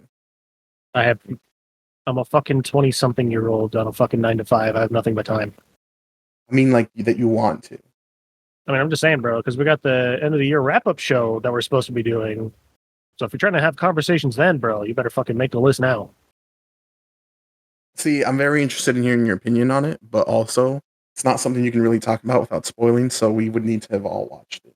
And I don't want to force anyone to watch anything, so especially not something of this caliber. So I'm going to swing this back over to you, Stephanie, since Jake's only got one TV show. Indeed. All right. So the next, I guess, series that I ended up watching is called Deadwood. And it's an HBO TV series. And it's actually kind of old. I think the first season came out in like 2004, 2005. And this is just bananas. In this show, there is just like so many different things. It is a Western, so it is based on like the late 1800s, early 1900s. And there are just like references from both of those time periods. And just kind of like settling in the United States. And there is just so much racism and racism that you just really wouldn't expect. It's just like, it's all there. Everything is there. Also, too, there is like so much sex in it. It's kind of ridiculous. But also, too, if you all have played Red Dead Redemption, it's basically like Armadillo. Like the bar there, the saloon, same exact thing. It is just wild. And also, you see all the body parts. Every single body part that you can think of, you can see it. And I have no idea if kind of like the main antagonist, if he was actually based off of Dutch from RDR, or if Dutch was based off of him, but they basically look the exact same. And they have like almost the exact same outfit, hair, just everything. And so it's just kind of wild. But I guess a synopsis of it, it's just a typical Western. It does start off with a sheriff and his dude, which basically is like his best friend, but also it's just some interesting times with that whole relationship. But anyway, basically they end up like hanging a dude that ended up stealing things from the town that they're in. And they're saying that they want to go like even more out west so that they can start a hardware store. Basically, they set up camp in this armadillo looking place, and they are going to try to make a future there because the sheriff dude, which is the main character, has a wife and kids. And you just find out just a lot of really terrible and good things, but there are just a lot of weird norms and just a lot of stuff that happens, even like mental health stuff. It's just so much. So would I recommend it? Depending on who it is, I would. But also, I don't think it's everybody's cup of tea. And also, I did end up finding out that it doesn't have an ending because it got canceled. So, So real quick, I know a bit about the show. It does have an ending. They made a movie a couple of years ago that ties everything up. Oh, but it's not a part of the series though. It is. It's literally called Deadwood the movie, and it's same characters and everything, and it ties everything up. Oh, okay then. Okay, well then also too. Then maybe you can still keep watching. But I guess the series gets canceled. So Yeah, I think it's got like 3 seasons, and then it was canceled for years because the movie came out recently. Like I was working at O'Reilly's when it came out, so which I guess isn't that recent. But what I mean is like compared to like when the show was canceled, it took them a long time to make the movie, but they did. all right. So yeah, that's all I got to say about it. Ain't this a TV show where like a dude gets in a fight and his eyeball pops out when he gets punched in the face? There are a lot of wild things that happen like that. Also too, there's a guy that just gets like shot in the back of the head, like in the second episode. So it's pretty wild. Is he like okay? Is he fine? Nope, he's dead. Okay. Is he okay? Is he doing all right? I don't think he's doing okay, Jake. I mean, depending, he lived a good life. So I know I got relatives that got shot in the back of the head. It's fine. That's a thing to just drop. It's Yakima, bro. Shit happens. It's Yakima, bro. It's like Mexican armadillo. Honestly. I mean, armadillo was pretty close to Mexico, so about 10 minutes by horse. I just cannot. It's right south. I'm gonna say something. You guys both know this, but Stephanie might be like, "What?" You guys both know that I never played through the campaign of Red Dead Redemption 1. Yeah, I know. I keep shit talking to you for it. What the fuck? You never finished it? No, not Sorry, at you all. can bleep that out. No, you're fine. And I still think you're It's finally paying off. fucking stupid. It's finally paying off. I'm sorry, did you play it? No, Then you're still fucking stupid. Why didn't you? Rockstar's gonna remake it. I don't know, man. Wait, but why didn't you play it? Just fucking play the campaign, bro. Well, to be honest with you, I mean, I played the online with you guys so much, and I'd rather play online with you than play the campaign by myself. Bro, that was so true. That was the thing back then. It wasn't Yeah, even that good. the online. No, like it was okay. It's because you didn't have a gunslinger like Stephanie by your side. All right, Like we would just fucking see how much air we can get on our fucking horses. That's what I did. bro. We took over towns. Bro, we started some shit. Yeah. We took over towns. We were known. All right, people knew our names. Like I think the writing in Red Dead 1 is better than it was in fucking GTA 5. Like that Yeah, game's no, a I certified agree. hood classic. I've heard amazing things, and I've tried to replay it, and I've even told Stephanie, I'm like, I remember playing this game without the aim assist thing and getting headshots. I don't know how, because the pixels you can't see. It's an old game. It doesn't look as good as you remember it looking. Rob, I think GTA 5 on my PC looks like absolute dog shit. So I know for a fact Red Dead 1 looks like ass. Yeah, no. Like I just don't think you like the deal about PS2 and original Xbox games and GameCube games is they have a style to them. Like that 360 PS3 era, everything was trying to look like realistic, which just makes everything like when you replay any of those games, they just look like absolute fucking dog shit. All I'm saying is, y'all understand that this means everyone hated, or well, Jake, you mentioned that you hated, and a lot of YouTubers and people were like, Red Dead 2 plays exactly like Red Dead 1. Like, you guys haven't improved everything in all these years? I What the fuck? fucking wish it played like Red Dead 1. So, hear me out. Like, they remake this, and it just looks like RDR2, but it's the same fucking game. Same voice lines and everything. Bro, I'm fucking in. I get to play it. And technically, I'm playing them in order. Oh my god, Stephanie. What if they bring Undead Nightmare back? They brought Undead Nightmare back. I would literally I'd lose my shit. And you know what, Jake? This time, you'll have us to play with, and you'll see why the online is so fucking good. I never Unless they played Undead fuck it Nightmare. up. Dude. Unless they fuck it up and make it like RDR2 and GTA 5 online. Robert, they're gonna do that. Are you dumb? Are you stupid? Well, you- if they do you if they do know, Undead like- Nightmare, then it will just be like a lobby of like 4 people, and it'll be fine. We'll be able to do that, the 3 of us, and it'll be great. No, they're gonna microtransaction the fuck out of it, bro. You know, like GTA 5 online paid for Red Dead 2, right? Like single-handedly. Jesus Christ, don't say that. Like, what the? Do you know how much money Red Dead 2 makes online? And the online for that game fucking sucks. They would literally be fucking stupid to not monetize the remake.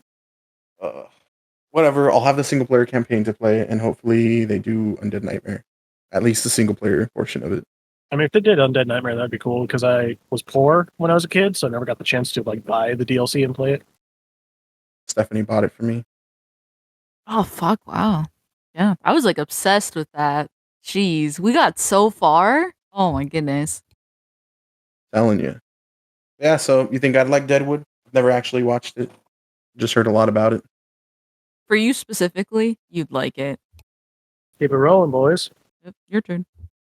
All right. I wrapped up Heavenly Delusion. It's a new anime in town. It's really fucking good. It looks gorgeous. It sounds amazing. I watched both the dub and the sub because I was watching them as they came out, and then I stopped. So I did some dub, some sub. They both sound good. It's basically half Promised Neverland in one storyline, but better.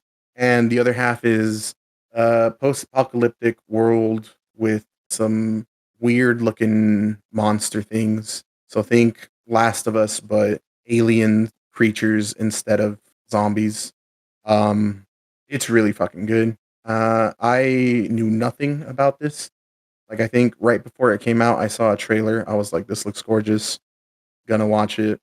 Blew me away. It's only 10 or 13 episodes. I don't remember. Might even just be 10. So it's a quick watch, Jake. You're about those like quick animes. It's not over. There will be a season 2. But like I said, it's a short first season. It does get rough. Because Stephanie, you've seen some of it, right?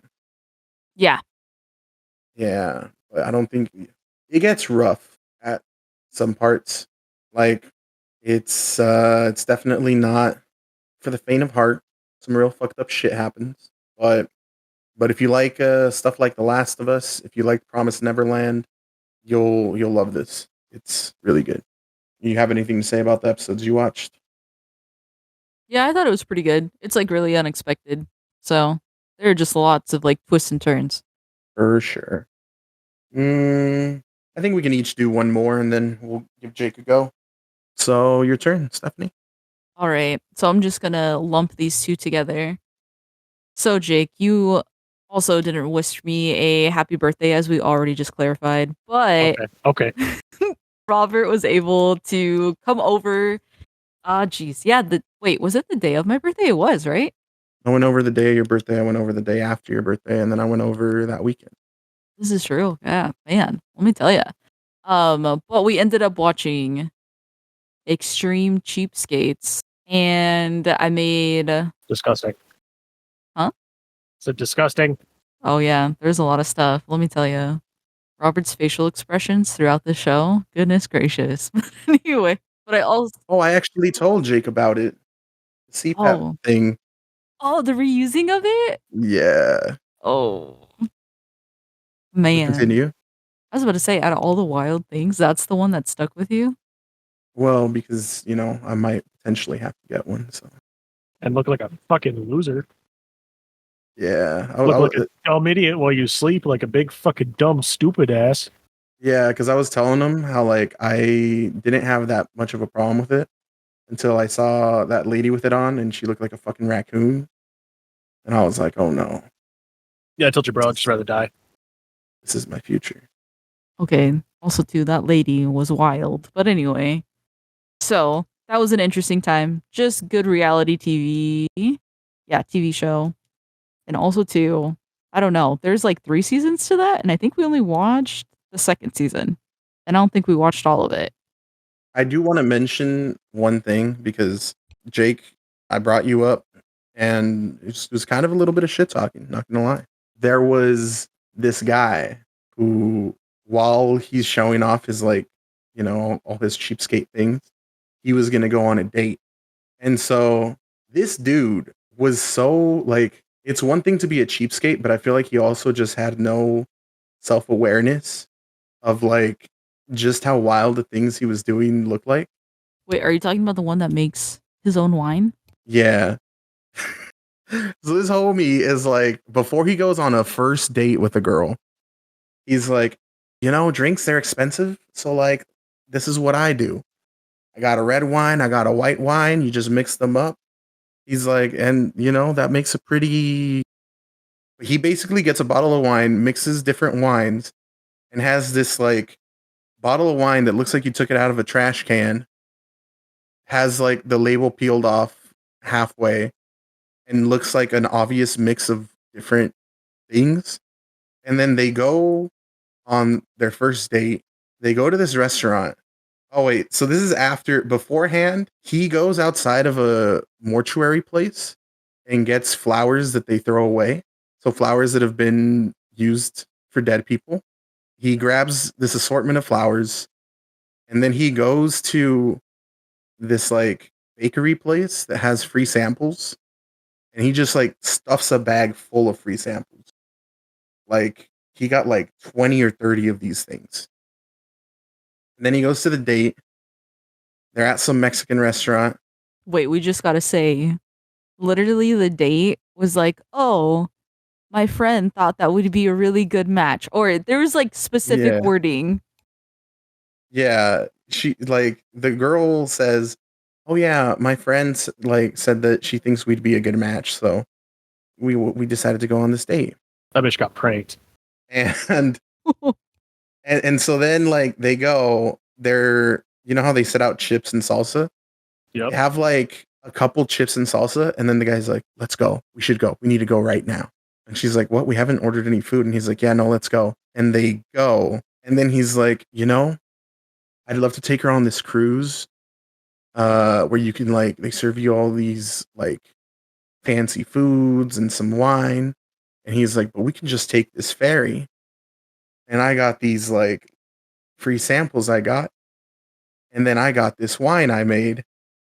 And so then they're sitting on this ferry and the chick is like, "I haven't eaten anything except for those chips and some water." And then homie pulls out a wine bottle and he's like, "Here, have some. I made this."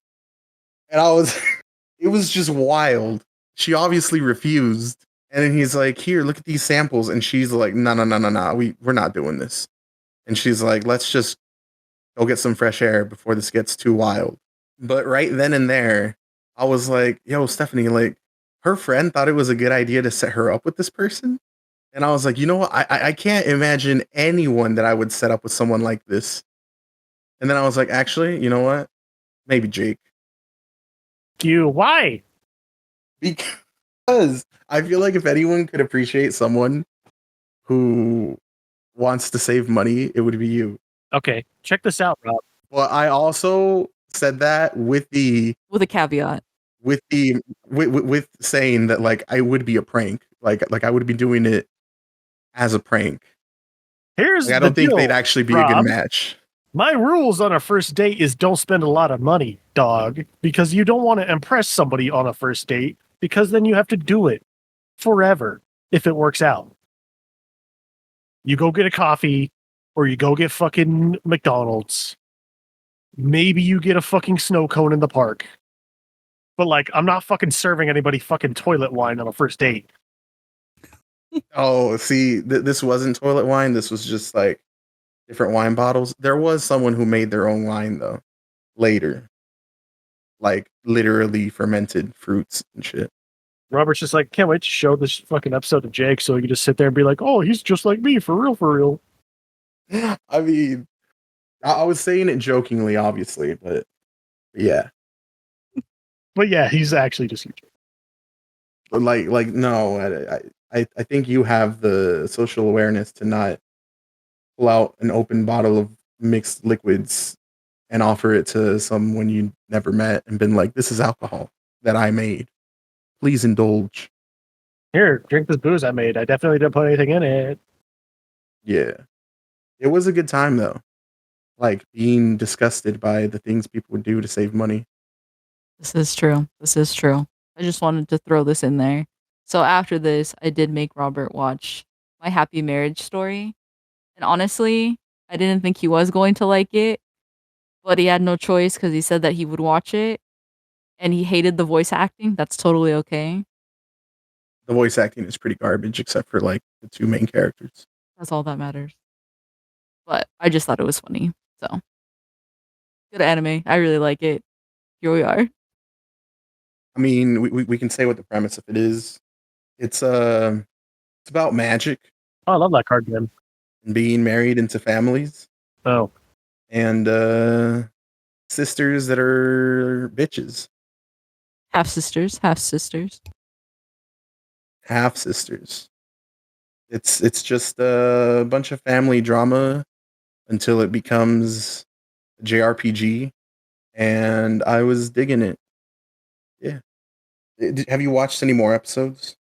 I did. I watched the one that just came out this week, and by golly, let me tell you, Did some crazy shit happen? the sister just gets even worse. And same Yeah. with the dad, honestly. You're just like, what in the literal fuck? But anyway, My Happy Marriage Story is an app title. sick. Okay, I'll talk about one more. I haven't finished this, but I did start watching Twisted Metal. You son of a bitch! What? Robert, What? how many other Twisted Metal fans do you know? You're both right here. I was just, that's really awkward. How many of us were invited? I watched these episodes today on my phone at work, You're not any less of a bitch. Sick invite. and I only watched the first two, and I stopped because I was like, this will be really fun to watch with either of you two or both of you. Robert, I literally came over one day and made you sit through hours of Twisted Metal video essays, in addition to playing Twisted Metal Black all night. Wait a minute, Robert, you didn't even. Did you not know about Twisted Metal? What do you mean? No, Jake just likes watching video essays. Like Oh, Yeah, he knows okay of then. it, but he doesn't know about it. I didn't play all of them. I'd played Black multiplayer, and then I Right. played the entirety of the newest one, and then I think I'd played another one, but just multiplayer. Like I had seen To be fair, all the games are fucking multiplayer. which one's the silly one? It's not really narrowing it down. The, Yeah, I like, was about to say. I had seen the endings of one of the silly ones. Like not the darker ones. The one that had the fucking The PSP one? it might have been, I don't know. The one where Don't they're remember. kids? But Jake and I went through and we watched like all the endings of all of them that one day. And then we played a lot of it. All right, that being said, like I said, I just watched the first two episodes. And I was honestly just gonna I was gonna stop at one, but like I just had to see what they did with Sweet Tooth, so I had to watch that second one. Cool, I'm not offended. Look, hear me out. It's super cheesy. There's a lot of bad CGI. The dialogue is video game dialogue. It's fucking perfect. How would you know, you fake fan? What do you mean? How would I know? This game or this show does some like really cheesy shit. Like in the first 2 minutes, a copy of Twisted Metal lands on the windshield of a car, and Anthony Mackie just looks at it and goes like, "Huh?" and like flies off. I love when things do product placement in like a stupid, cheesy way. And so basically the premise of it is the world went to shit. Some post-apocalyptic bullshit happened. And so all the big cities, they like walled themselves off. And all the fucking prisoners, bad guys, murderers, serial killers, they're all put outside of the walled areas. And they just have to fucking live out there. And all they had was a bunch of cars and guns, so they fucking made cars with fucking guns. And then there's some people that have to like drive and like take deliveries from one walled area to another walled area. And you know, you get paid in like different stuff. So like he'll go deliver some food and medicine and he'll get gasoline. And then there's a scene that I think that like anyone that's worked in a car parts business is going to get a real kick out of, because he receives something as payment and he opens it and then he's like, "Oh my god!" And it almost feels like he's staring right at you at the camera, but he's like, "Oh my god, it's the Bosch Icon Pro windshield wipers," and like I have sold so many of those, and so hearing this guy go like, "Hell yeah," and then later like someone fucking eats shit and dies, and there's a lot of blood on his car, and he uses the windshield wipers to clean it, and he's like, "That's that Bosch Econ stuff I like." And I was just like, yes, that's how you do product placement. I think it's going to be a good series. It's all out. I will refrain from watching any more episodes. It's cool, dude. It's fine. Whatever. I mean, yeah, you do you, bro. I'm just saying, if anyone wants to watch Twisted Metal, I'm down.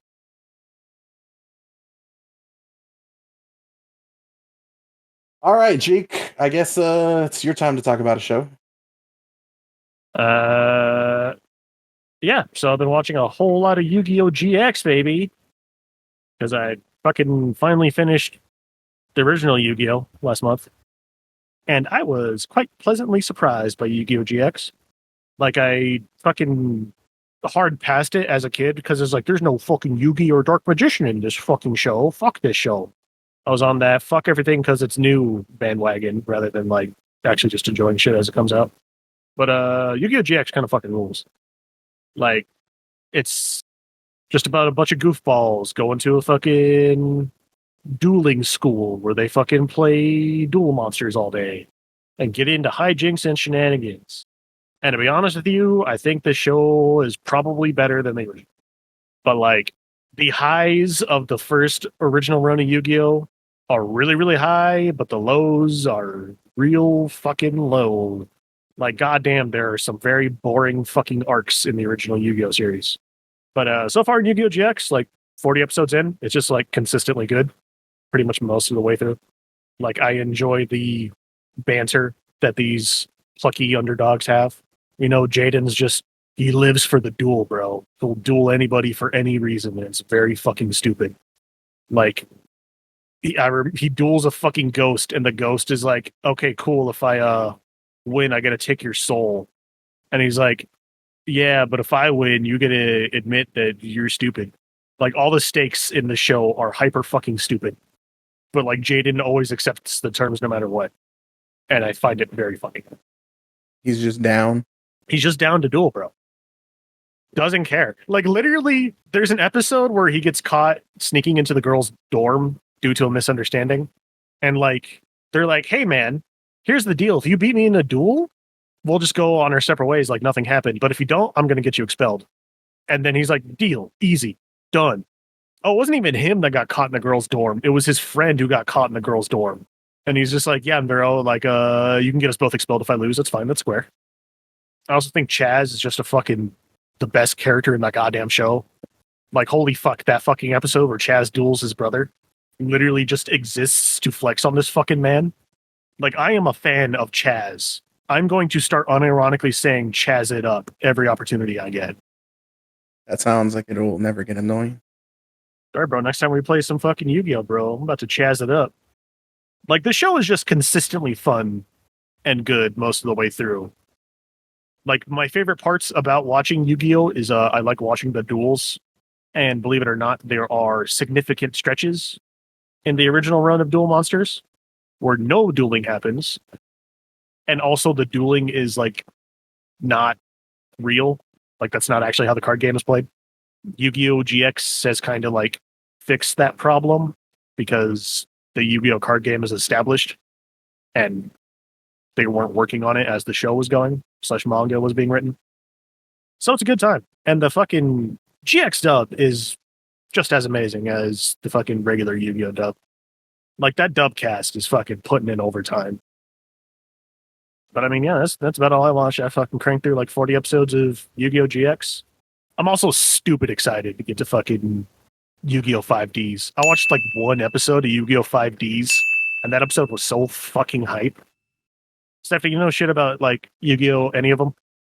Did you watch them? I did when I was younger. Also, too, there was this. We were literally just talking about this, but this hype game on the Game Boy Advance that was Yu-Gi-Oh. Which one? Oh, geez, I don't even remember. But What it was came in as it? a bundle. Okay, I think I know what you're talking about. It was probably like the Sacred Cards and fucking Reshef of Destruction? Oh, maybe. I was about to say, I think I still probably have that game. Do you play as a Yu-Gi-Oh! OC and you insert yourself into the events of the Yu-Gi-Oh! Anime? Yeah, you do. Okay, I know exactly what you're talking about because that game's fucking nuts. I really liked it. I have it. I just haven't got around to playing it yet, but it's on the list. What? Oh my gosh. Well, it's also like that game's also not how Yu-Gi-Oh's played because I looked up the rules to it and shit, and like cards have weaknesses, which is not how the Yu-Gi-Oh card game goes. So like if you have a water card, you can just destroy a fire monster no matter how many attack points it has, and I'm like, that's not how the fucking game works, but okay. It was still fun though. And I like the dialogue in it. So anyway. Now I'm gonna have to hop on that. But have you seen anything on 5Ds? I have not. Robert and I got hammered and watched the first episode of Yu-Gi-Oh! 5Ds. I Damn. just gotta say, do you have to inflect it like that? Yes. I was about to say. Okay, all right. Like that soundtrack is so fucking good, dude. The Yu-Gi-Oh! 5D soundtrack goes so goddamn hard. It's like some like fucking techno dance tracks with like fucking soulful synths and violins sometimes, and they're all good. They're all fucking bops. Like I'll be listening to that soundtrack at work. I mean, I think GX had a really good song, but for 5D, they really decided to chazz it up, you know? They really jazz it up. And like just the premise of Yu-Gi-Oh! 5Ds is so fucking wild. Oh my god. Like We need to take a tally. they created a fucking class system based on how good your cards are, but like the fucking poor neighborhoods stay poor because they can't afford to get any more fucking good cards. So there's this fucking weird caste system where the rich are getting richer because they have access to better cards, and the poor just stay poor because all their cards are from the fucking trash. What a And Yusei's unrelatable dystopia this is. Yusei's trying to fucking I was about to say, is this the Barbie movie? build a motorbike to play fucking Yu-Gi-Oh on.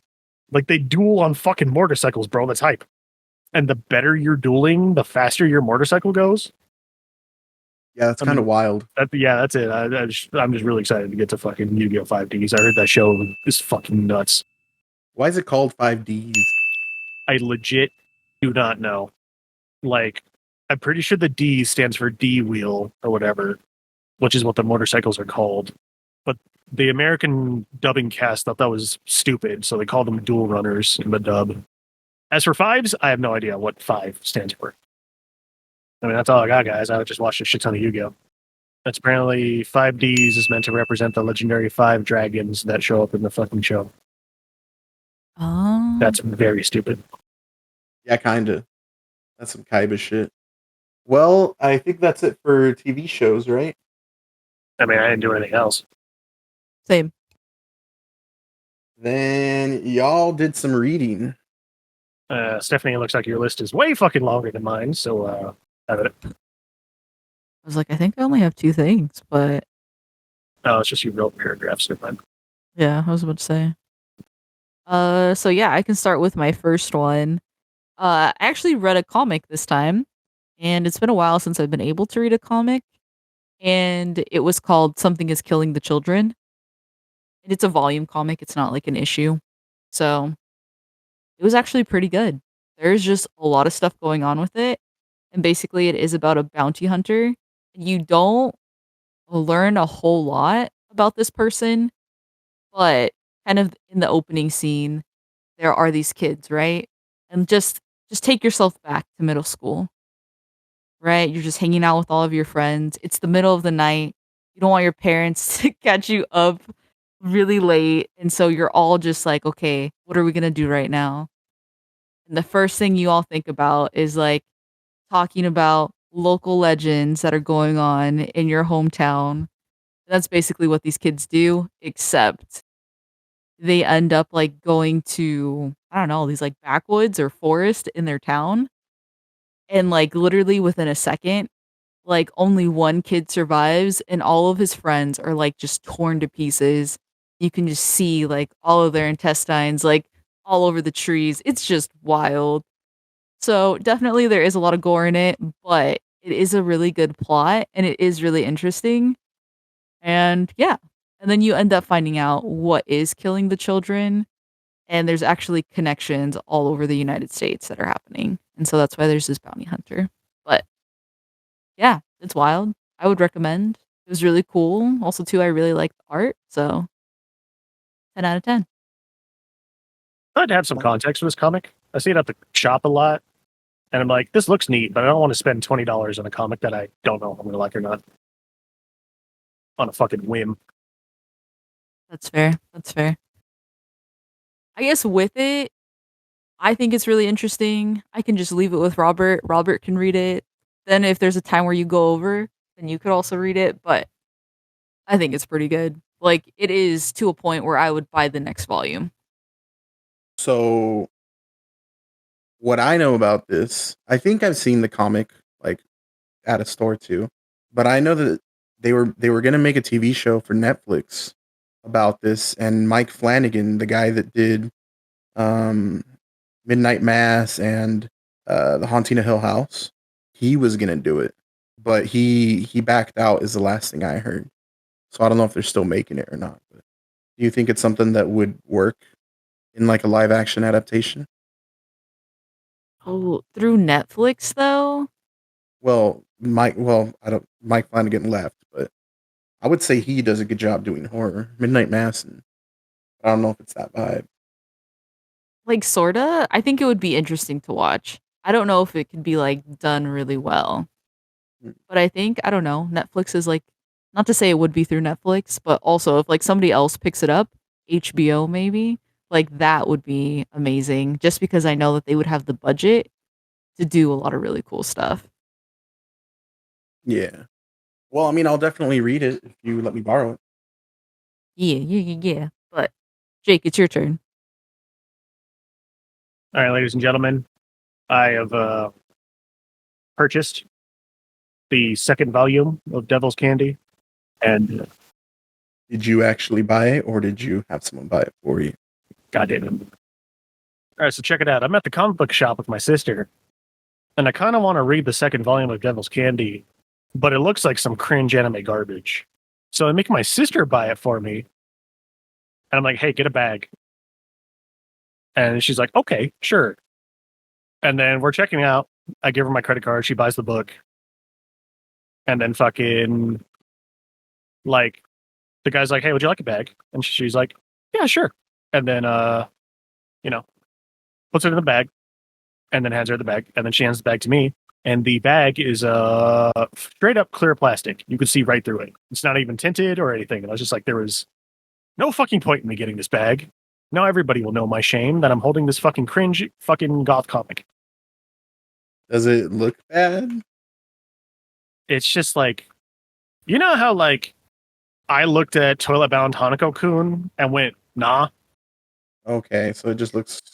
I'm sorry. Excuse me. I was like, it just looks cute. Yeah, but when you see a fucking 40-year-old man walking out of the comic book shop with that shit. There are worse things you could be walking out with, so I don't. Yeah, I guess. Anyway, so I bought the second volume.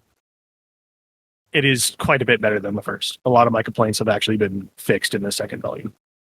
Like, for starters, this comic is like way more of the jokes just land for me. Like, the comic is just actually way fucking funnier. Like, there's a joke that I sent Robert where like a kid is explaining why he wants to be a pro football player to his classmates. And it's like he's telling this story where like his house is burning down when he was a kid and he was trapped like by the flames. And this fucking football player ran through into his house, scooped him up, jumped out the window. I was like, oh, that's sweet. And then you see this fucking football player just spike him into the fucking sidewalk and then start dancing. My God. And I was like, damn. Like that kid got fucking popped. But yeah, it's actually just way funnier. And also the setting, they go into it a lot more, which I also enjoyed. I just kind of thought the entire comic would be like an Monster of the Week style thing. / we have a new problem to solve in the school every chapter and we're just going to solve it.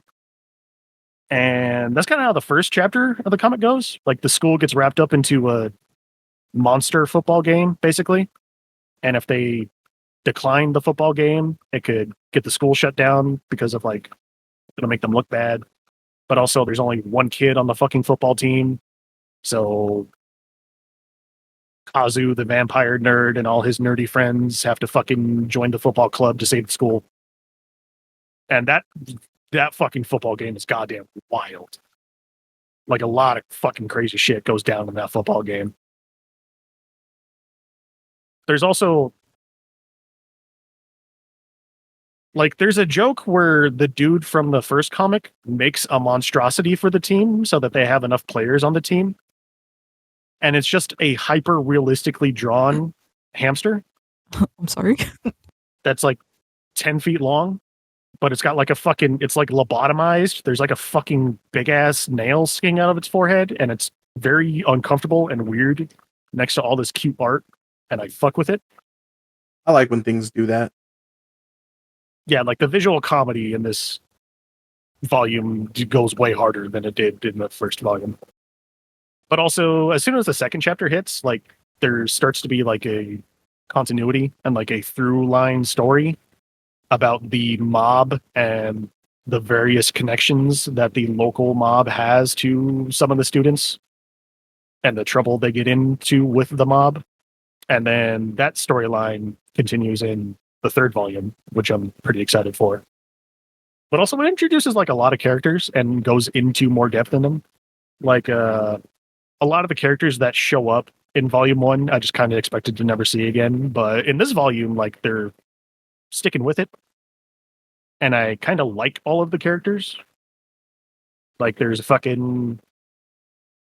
satyr dude who's a fucking dumbass who writes terrible songs and has a crush on this chick who's really into cosplay.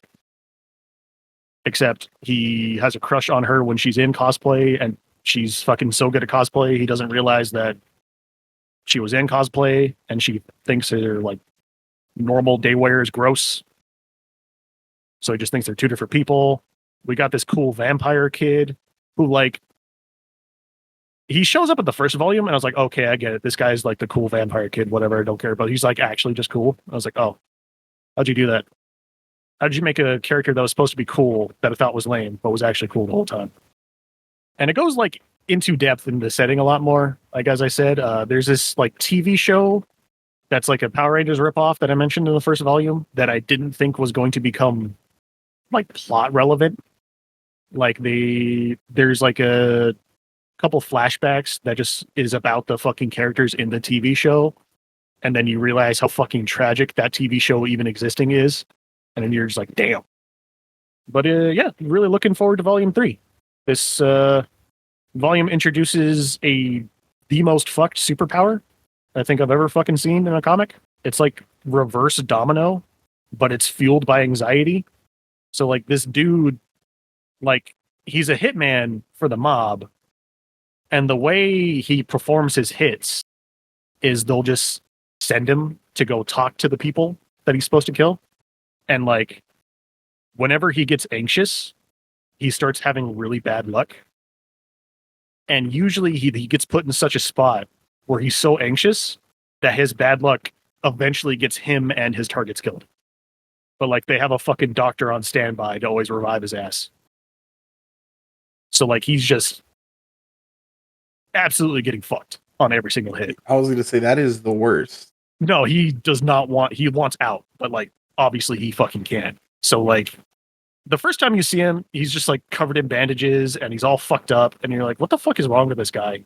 And like, he literally slips on a fucking egg like it's a goddamn banana peel and eats shit. And you're like, what the fuck is this little goober doing? And then he just kills a car full of people because a fucking like gargoyle breaks off a building and then hits the engine and the car explodes. And I'm like, God damn, bro. Pretty dark. Yeah, no. And then he just comes home fucked up, limping, and just fucking takes a nap on the couch. And I'm like, damn, bro, rough day. Like, Devil's Candy is really good. I'm really excited to see where it goes. So I guess I am now the cringe goth kids I was talking shit about in May. Always were. I guess, bro. It turns out I was singing along to the Black Parade this whole time. All right. In my heart. I just didn't know. Let's lower it a notch. Did you know when I was a young boy, my father took me to the city to see a marching band? Mm-hmm. That's the end of my story. Are you sure it doesn't go on? I honestly don't remember the rest of the lyrics. Yeah, you do. No, I don't. They're going through your mind right now. They're really not. All right. Stephanie, what you got? Oh, I don't really need to talk about it. I did read one more thing. It was called Anonymous Noise. It's a manga, but it was really not the jam. Did not like it. But basically, it is about a girl that ends up meeting a boy in elementary school. He writes songs, and she will sing these songs. And then all of a sudden, this boy is like, "Oh, we're gonna be friends forever." Then all of a sudden, he has to move, and then he doesn't say it to her face. So then she's crying at the seaside because that's where they would write songs and sing songs. And then there's another boy that just so happens also write songs, and he's like, "I'll never leave you." And then he ends up moving away. And then all of a sudden, they're all in high school now, and they meet because she like screeches at like a high school festival, like an entrance festival or whatever, so you can like sign up for clubs. And all of the dudes that were like talking to her were like, "Oh my gosh, that's her." And it's just a thing. So it was wild. Yeah. Wasn't normally I'd be into that stuff, but I just didn't think it was like written that well. So You read a Taylor Swift music video? oh my gosh. Robert, this is exactly what you'll love. No. Sounds pretty basic. Sounds like a cup of tea, bud. But yeah, Jay, I think you had maybe something else, maybe not. No, bro, I only read the one comic. All right, I got nothing else. All right, if that's it for the literature, then you mean you got nothing else at all? Yeah, honestly. Well, I do have two things to talk about. I guess I'll throw this in there, Jake, just because honestly, this should have been in the TV show section, but I watched it on YouTube, so I'm gonna put this on here. Have you guys heard of Taskmaster? Yes, you made me watch it with you. Well, yeah, but I mean, like, we're doing the podcast thing, Jake. You could have. I haven't. Thank you. So, Taskmaster is probably the best thing I've watched in a long time. It's just so fucking fun and funny to watch. It's a competitive show where this guy, Taskmaster, and his assistant, they get a bunch of contestants, which are all comedians, and then they just have to do a task that the Taskmaster gives them, and whoever does it in the most efficient or best way wins. What is the most efficient and best way is totally reliant upon the Taskmaster because he is the ruler and whatever he says goes. This might seem like a simple premise, but it's actually really fucking funny because you don't realize how many different ways there is to do a task until you see it. So like I've watched like 2 or 3 seasons of this, and one of the first things that they ever had to do was they always open these letters and that'll be the task. And it was, there is a watermelon in the next room. Eat as much watermelon as you can in a minute. And so, like, the first guy, he's like, oh, it's going to be a watermelon. I better find, like, a knife or something in here before I go through this door. And he finds a knife. He goes through the door. He cuts the watermelon and starts, like, eating as much of it as he can. Second person goes in there. And they're like, oh, okay. And they open the door and they see this watermelon and they're like, it's not cut. How am I going to eat this? And then they proceed to take the whole minute looking for something to cut it. And they end up not eating any of the watermelon because they didn't have enough time to even get it open. Third dude walks in there, grabs the watermelon, lobs it at the floor, and just starts munching. And that's just one example of like how different things could be. But also each season takes place with the same contestants. And it's over the course of like, let's say like 3 or 4 months. And some of these tasks might last longer. Like one of the tasks could be, here's $20, buy the taskmaster the best gift. And you have till the end of the 6 months to do it. And it's just hilarious because, I mean, think about it. Normally, when you're watching a reality show like this that's competitive, people will be talking shit about each other. These are all professional comedians. So they're experts at roasting people, which makes it all the better. It's one of the funniest shows I've ever watched in my life. We don't do reality competitive shows like they do over in the UK. Like they got it. Jake, I made you watch a little bit of it. What do you think? It was actually pretty funny. Like, I think the episode he made me watch was like they had to impress like a mayor or some shit of a town. So like one guy recites a poem, another lady has like a dance routine that she does for him. A third guy just brings like a shit ton of ice cream and then just drops it off on his desk. And a 6-pack of beer. Yeah, a 6-pack of beer. And I was like, yeah, all right, sold. But yeah, I mean, seems pretty fun. Like, I would always see the clips on YouTube, and I had no fucking idea what it was, because it's not like Taskmaster was a show we had in the US. Yeah. Like, I remember just seeing this clip of, like, I think it was, like, it was, like, a fucking room full of cups, and it was, like, find the juice. And it was, like, a fucking, like, 1,000 different paper cups filled with various fucking liquids. And then this lady enters this room, and she doesn't know what to do, so she just starts drinking every single fucking cup. Or I don't even think it was that. It was like figure out which one isn't vinegar. Oh God.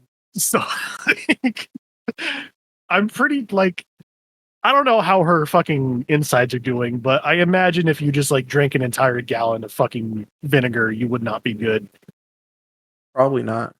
But what I like a lot about this show is that I feel like competition shows like that we have over here, they're very much based on rules and they're judged fairly. And in this one, since it's what the Taskmaster says goes, it might not be done the best way, or sometimes people will do something that's considered cheating. But if the Taskmaster doesn't give a fuck or he approves, like it's just like, all right, that works. And he'll also just fuck with people. And I just think that's comedy gold. Yeah, I gotta fucking catch up on more of this. This seems like a pretty chill, not like background show, but like I don't really feel like doing shit today, nor paying that much attention. Yeah. Like it's not high investment media, is what I'm trying to say. But it's really fucking fun. I think you'd like it, Stephanie. Nice. Jake, you got some YouTube stuff? I did. Did y'all watch Punch Punch Forever? I have not. I have no idea what this is. The fuck are y'all doing? Y'all sleeping on this shit. The fucking hottest anime this season, bro. So Punch Punch Forever is an animation made by Speedoru, which is a animator on YouTube I like. And like, god damn, this shit is so good. I really hope some Smiling Friends shit happens with this fucking animation. Because like it's animated in that Newgrounds style and fucking that Speedoru fucking fashion. But it's got that 90s/80s anime vibe to it that just fucking preys on your nostalgia. And it's just so fucking fun and energetic. Like this entire show is in Japanese, but I'm pretty sure it's being dubbed by fucking native English speakers that don't actually speak Japanese, which like puts this fucking vibe on the show. I don't know how else to explain it. Like, I'm pretty sure everybody here, like, in the fucking voice acting crew don't actually speak fucking Japanese. But everything about this fucking show seemed so high quality for just fucking 10 minutes of action. Like, Punch Punch Forever is a show that is, it's an animation that is presenting itself as like a 90s or 80s anime about a little girl who's like a fucking karate prodigy or some shit. And she joins a fucking fighting tournament between like the humans and the demons. And I guess if the demons win, they can fucking destroy the world or some shit. And like her mom's a fucking ex-pro wrestler, and her sister's got like weird demon disease or some shit. So whenever she sneezes, she turns into a human. And if she ever sneezes again, she turns back into a demon. And the show just has a fucking wild energy about it. Like, there's the jokes per minute are fucking absolutely insane. And it sets itself up in such a way that it actually has an interesting through narrative. So I really hope like this show gets picked up by somebody, or they just give this man money to make more episodes. Because this shit is fucking fire. Straight up gold. Is it like just one 10-minute episode, or is there... It's just one 10-minute episode. And if he never made another episode ever again, like, yeah, I get it. Which is why I really hope somebody just starts fucking feeding this man money. I'll check it out. Because, like, this guy doesn't have, like, a huge output. Like, this shit probably took forever. But also, all the animations he has are really, really fucking funny. Like, he has one on Tekken that's just about fucking Heihachi and his relationship to his son. He's also got another animation on, like, Squid Game that was pretty okay. Like, we gotta start feeding this man money. All right, so sounds cool. And I also found a second YouTube channel that's underrated. If you like YouTube, or not YouTube, if you like fucking Yu-Gi-Oh! Card Market Yu-Gi-Oh! They just a bunch of nerds in Europe that like Yu-Gi-Oh! They've been putting out some fire content. Like they made a bunch of AI generated cards and printed them out, and then played a Yu-Gi-Oh! Duel with them, and that was kind of fucking nuts. Is that the Penguin Soldier thing you sent me? No, that was him remaking the card art with fucking AI, which was also nuts.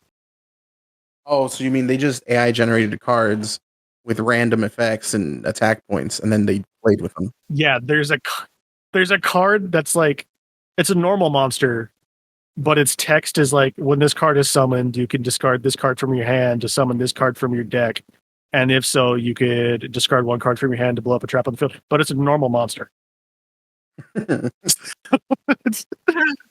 So it wouldn't be affected by cards that change a card's effect. It doesn't have an effect. It's just a prank. It just happens. Yeah, its flavor text it's just flavor text, bro. Oh, so it just doesn't do anything. It just doesn't do anything. Okay, I see. It's like when you draw Blue Eyes and it's like, this is a fucking fearsome beast, one of the greatest dragons in the land or whatever. It's like that, except it fucking looks like card effect text, but it's printed in the normal monster color.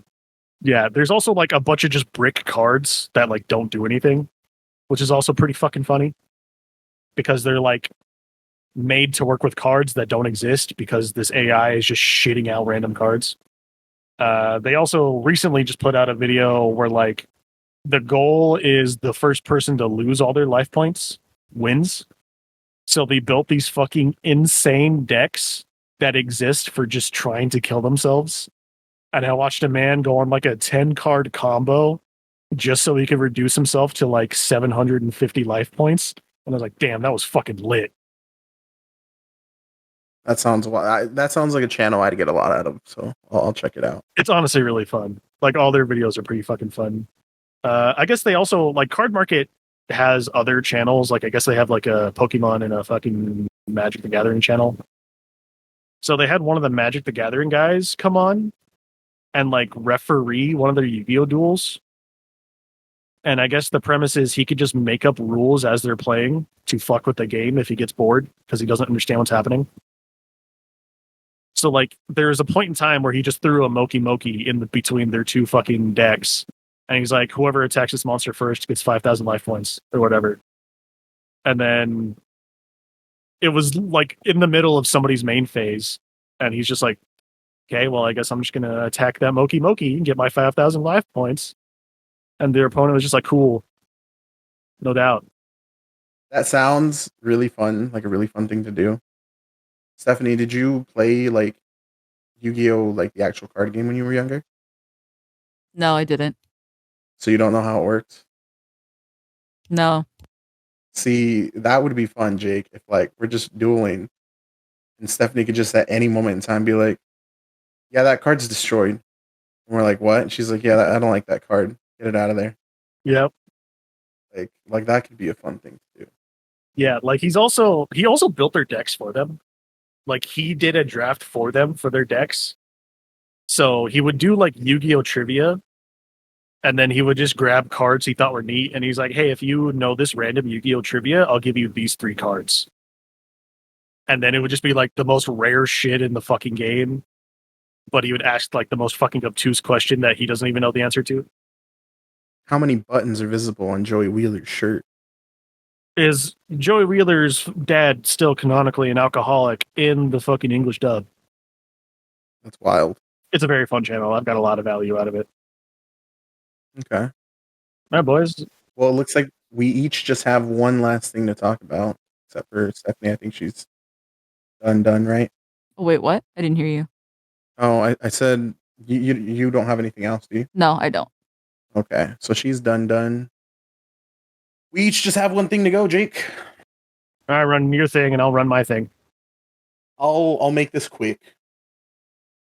I have been listening to the Magnus Archives. It is a podcast. It is a horror podcast. It's old, but I recently heard about it. I love horror podcasts. I love like scary stories. And this was very much Monster of the Week. Each episode would be like a different story. The premise is this dude works for the Magnus Archives, which is this prestigious school that has all these different sectors, and he just happens to be in charge of the Magnus Archives, which is any weird, unusual, supernatural, creepy, unexplained thing. People would go, make a report, and it would go into the Magnus Archives. He is now in charge of the Magnus Archives, and it's a bunch of handwritten things. And so he's basically transcribing them onto a recorder. And that's what you hear, is him transcribing one of these stories each week. But as it progresses, it gets kind of an overarching narrative that you're involved with right now. And it's really cool because the whole thing is he's organizing them and archiving them this way because they're all out of order in like random orders. So you'll hear one story like 1 week, and then like 20 episodes later, something that relates to that one story will show up. And it's been really fun, really interesting. I like it. If you like scary stories, if you like creepy things, episodes vary from like 15 minutes to half an hour. I'm on like episode 62 right now, I think. Because I'll listen to at least one a day while I'm driving. And I really like it. It's really cool. The voice acting sounds good. There's music behind it, and it's like really creepy and orchestral. Orchestral? I can't. Orchestral. That word. So, if you like podcasts and you like spooky things, bam. That's it for me. All right. Well, I listened to New Pink's new 2023 release album. And New Pink is a little unknown indie artist that I'm going to fucking shill every chance I get. Because their 2022 album, Dopamine Helldreams, is one of my favorite pieces of media that dropped last year. I cannot say the same thing about their new album, Choker. However, I don't think it's like a terrible album.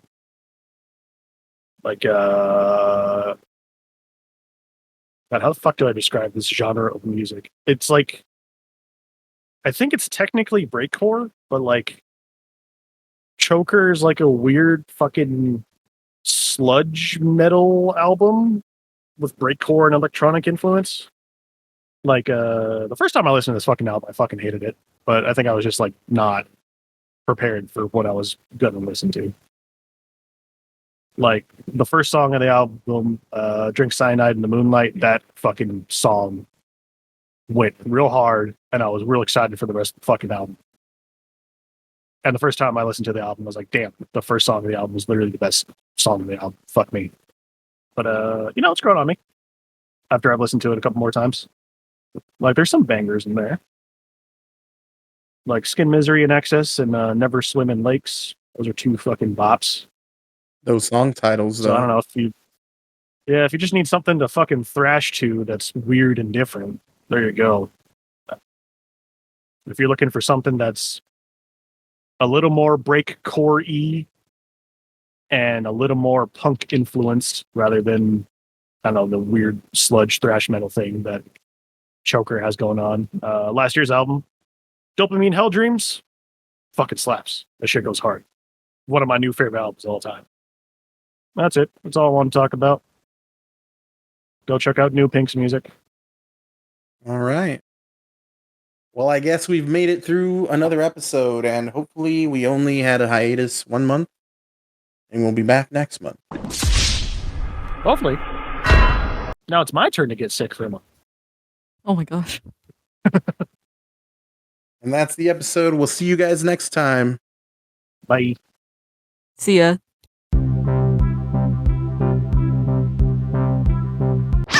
Stefania, I don't want to keep you. I know you got work tomorrow. Yeah, I'll probably hop off, but I guess just let me know what the plan is or lack of plan, but I'll talk to y'all soon. All right. Sounds good. All right. Bye. Catch you later. Oh, I guess I could get rid of fucking Craig. Nah, keep them. How do I fucking get rid of him? These are the good late night conversations, bro. The good late night conversation? Yeah, man, get all the misogyny off your chest. All the misogyny. Now that the woman of the group is gone. Whoa. Now we can really talk about how we feel about women. God, man, don't you just fucking hate it when they fucking